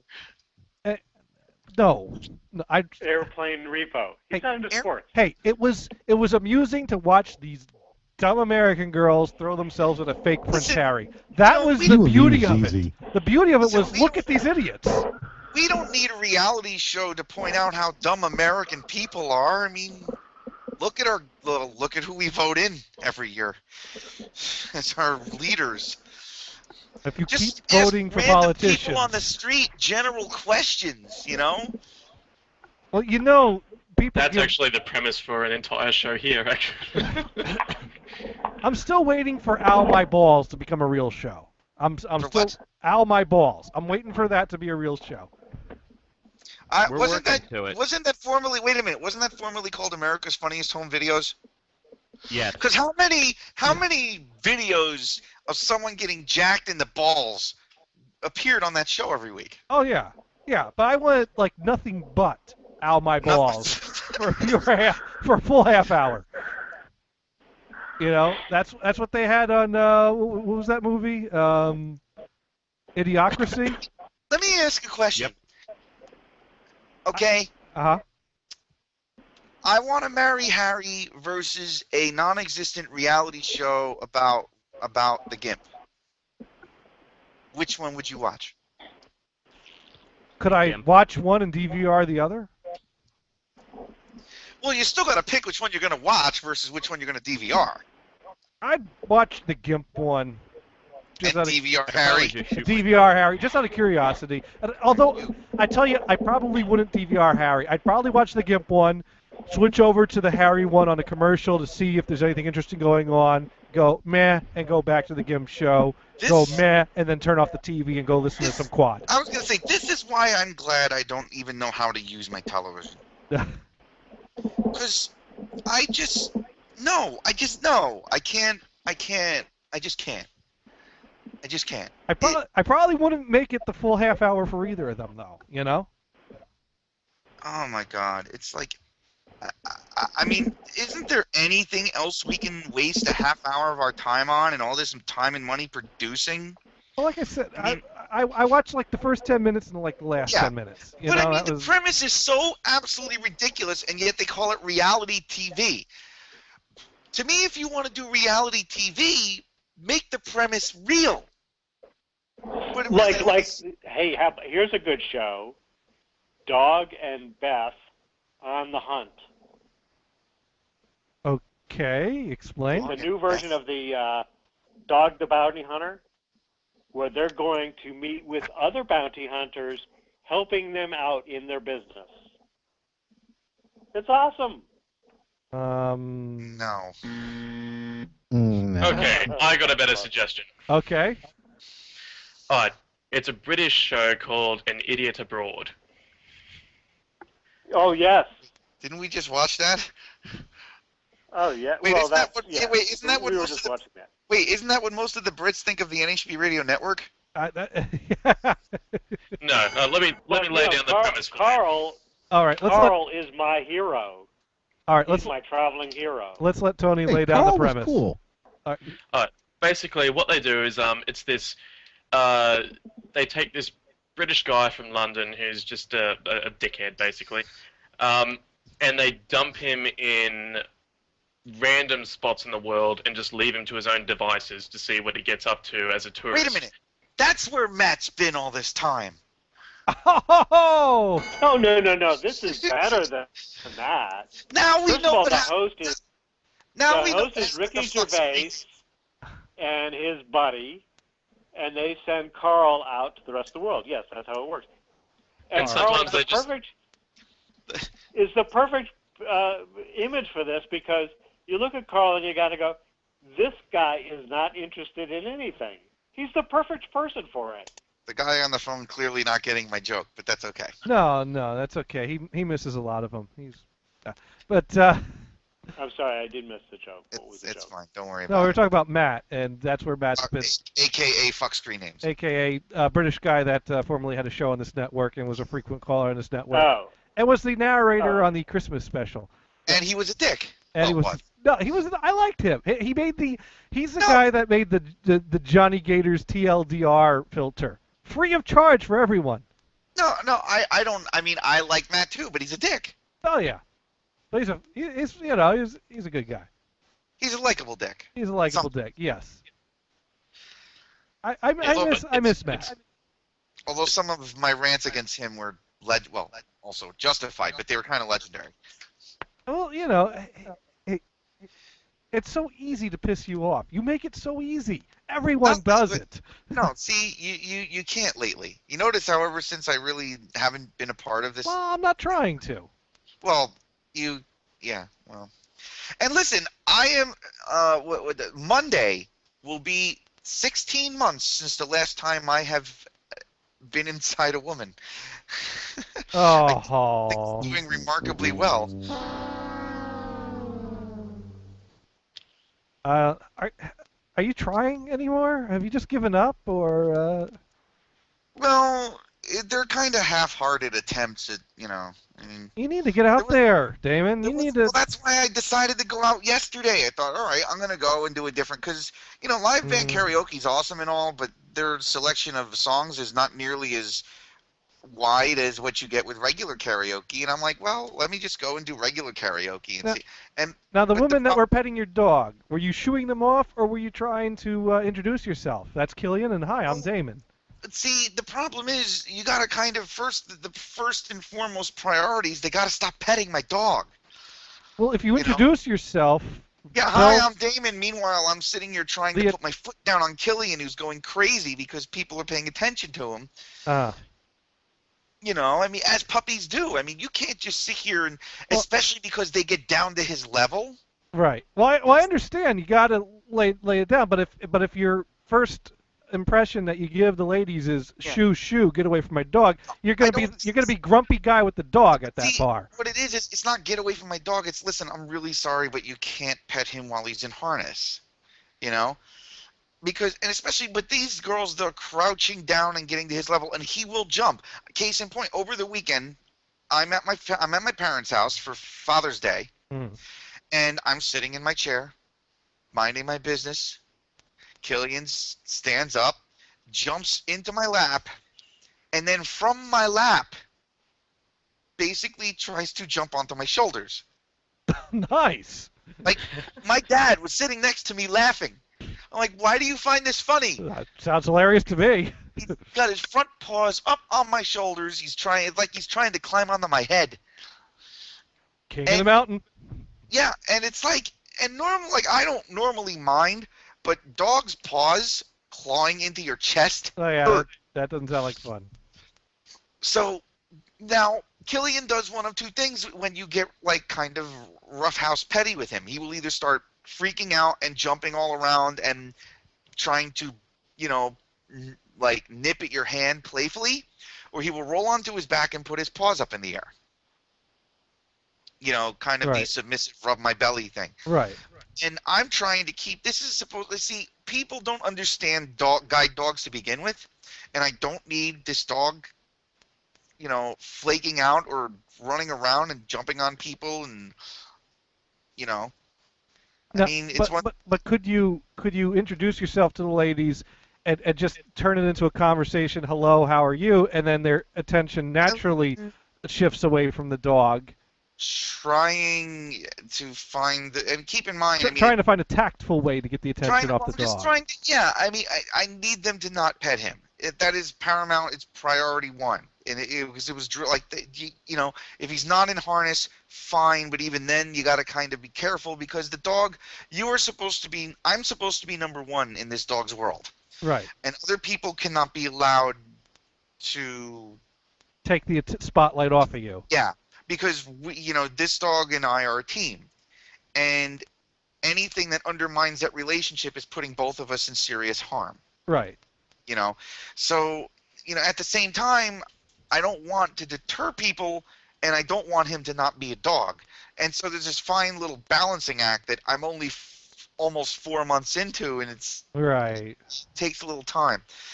But well, if you make this other karaoke bar a regular thing, they'll get to know the dog, know the routine. It won't be. I mean, this was a new dog. This was a new thing. So of course it's look at the dog. But once you've seen the same dog every week for a few weeks, it's like, oh, there's that dog again.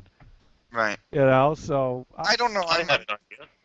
I'm not completely sure how I'm going to handle this because I don't want to leave. I mean, there are times where I want to leave him home just to have a break, but I want it to be at my discretion, and because I could not have fun last night because it was either where's his head, what's he sniffing, what's he eating, I feel like things going on through the leash, and I'm constantly checking him, and he's not laying still. He wants to keep kind of spinning, like twisting his body and looking at things, and I'm sitting at a bar stool trying to make sure he's not sticking out in the aisle or in the walking way and where people could step on him, and then people are petting him, and there was no point where I could sit and enjoy myself. Sounds like when Damon has Damon time try to pick women, the dog is not more a burden than a help in that process. When he mellows out a bit more, I think it will be easier.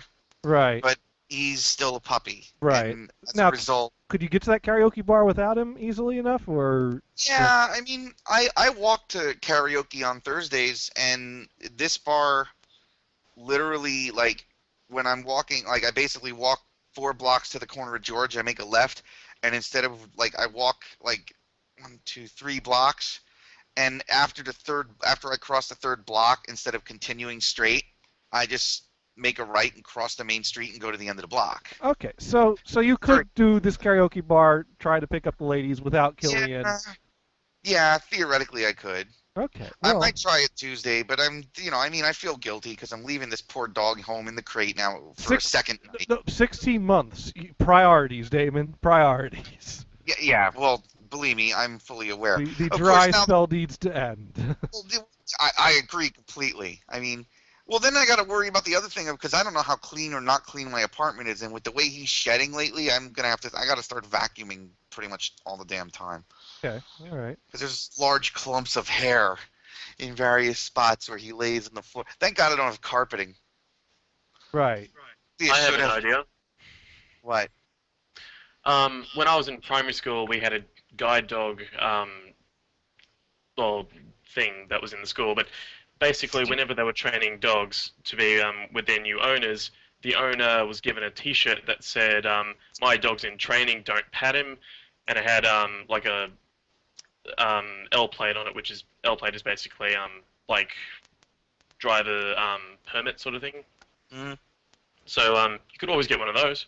Well, there's things that could probably get and attach to the harness that say, service animal working.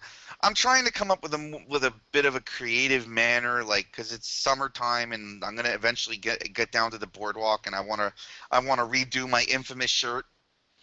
Oh, The yes. one that says, "I apologize in advance for staring at your tits," but I think I want to change the word "tits" to something a little less crass because I'm growing up now and. Boobies! Yeah, pretty much that's what I'm thinking. Yes. Boobies! Exactly. Well, I'm not going to say boobies. I'm going to apologize in advance for staring at your boobs. No. Stick with Boobies!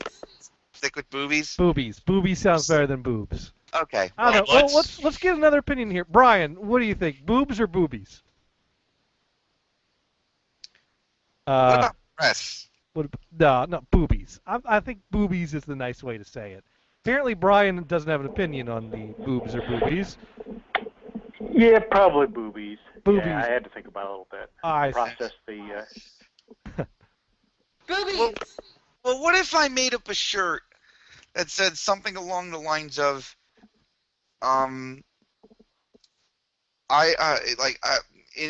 something along the lines of like where I basically kind of subtly make not so subtly make the joke that instead of petting my service animal, you could pet me instead. But I don't want it to be like that. It's kind of one of those. I'm like something about being like the surrogate. This surrogate something for petting. I'm trying to think of the wording. I can't think of a tactful Well, way first question there, Damon. Are you going to put the T-shirt on you or on the dog? On me. But the girls aren't looking at you; they're looking at the dog. But I can't really put the You know T-shirt what on the dog. You see what I'm saying? I'm not arguing. I'm Maybe I just should pointing get that out. something. Maybe I should get something that says, "Don't pet me, pet the guy attached." There you go. There you go. That is. There you go. Yes. That's, Oh my that's God, I want on the right thing. It's not Don't that stroke funny, me, stroke him but instead. It's on the right direction. Yeah. I think. Now let's work out and make it funny.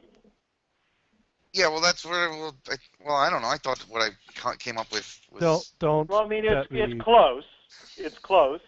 Now, me being not grown up and not wanting to grow up, I would get one that says, "Don't stroke me, stroke the guy attached instead." Well, it's not about stroking. It's more about petting. Exactly. Petting, stroking. These are all good things. How about a shirt that says "I'm with stupid"? No, that'd be for the dog. That'd be for the yeah. And then David wears a shirt Actually, that says, a funny thing "I'm happened stupid." this week. I saw this guy come off the train by himself, and he was wearing a "I'm with stupid" T-shirt, and I was just thinking, okay, so is he wearing the wrong shirt?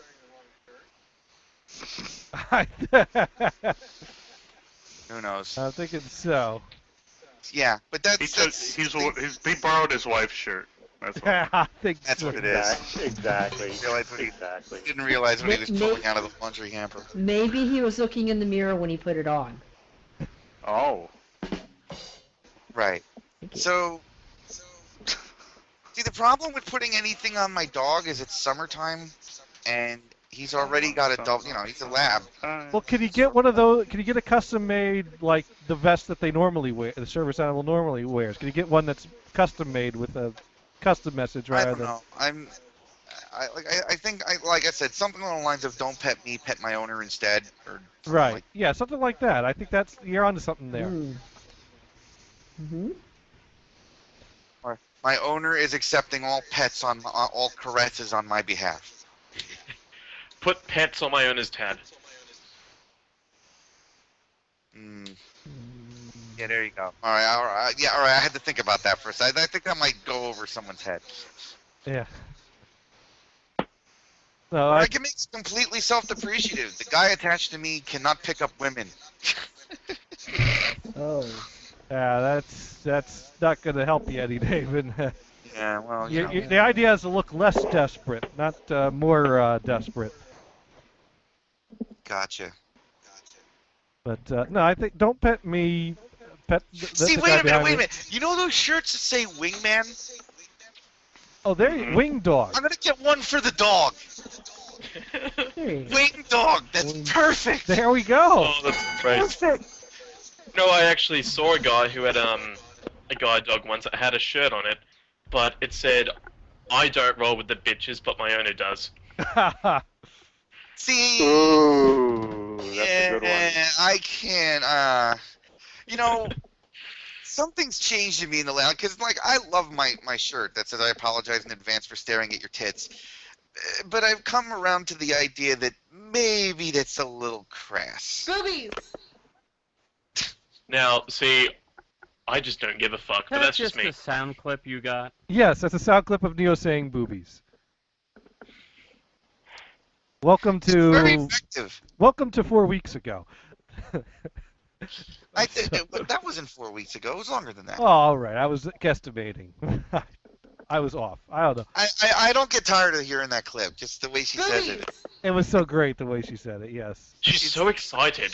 Yeah. It's like she's right here. I wonder what the It friggin' sounds like she's context of saying that it now. No, that was when I was recording backup vocals for your song, and she was trying to mess up the recording by randomly saying boobies. So that's where that came from. So now wow. And, you know, since I was recording and she was messing up the recording, I had the recording right there to clip. Yeah, exactly. Now you notice she really hasn't back since, right? Well, she's been idling. She's around. Don't insult innocent events and starts talking again. Oh, you're breaking up. That's generally Neo's role these days, is to, you know, insult venison when venison talks. I see. It doesn't bother me anymore. She must be idling her away from her headset right now. Brian, on the other hand, is up to something that's making noise. What else is new? So, Brian, what's going on over there? All right. Well, on that note, Nothing. Okay. on that note, I'm taking off. All right. Well, thanks for joining us and for the dog update. Yeah. All right. Catch you later. All right. Yeah. Good input there. There you go. It's David from Bio, former owner of and general manager of the No Holds Barred Radio Network, and current owner of Craziest Guide Dog. Although it sounds like... Can I ask something about I was reading something. Okay. Yes, I was idling. I was trying to find something for you to read. Oh, cool. I will open that up. We'll get to that. Tony, you were starting to say? Why did Damon stop his show? Oh, he never, I don't think he ever really fully recovered from losing Dave and Mike the Ape Man as co-hosts. For a while, he had things going again with Rich and Paul, but Paul kind of got obnoxious on that lineup of the show. And for a while, he had Liam join him with the show, but Liam wasn't always very consistent every week. You know, Damon's looking to not just turn on the mics and, you know, shoot the shit, kind of like I do every week. He wants to run something on a more professional level and holds himself to a certain standard. And if he's not doing it his way and the way he wants it to be done, he's not having fun with it. And so for a while, he was doing a show with Brad and his roommate Julian, although him and Julian had a serious falling out. And This show's not professional. the original name of the show was the Amateur Hour. What trying there? This show is anything but professional. Implies it's professional. So you do the kind of like, you know, the, Heck, I couldn't even reverse thing. couldn't even get the title right. It was called the Amateur Hour, and the shortest the show has ever been was 3 hours. So right there off the bat, I think that was the first clue that there's something wrong here. But that implies that you're amateur at math too.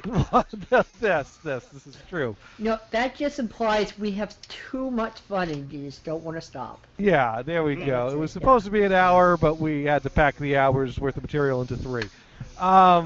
Material, yeah. No, but anyways, basically Damon was not happy with the state of his show. The last incarnation of the show, which consists of Julian and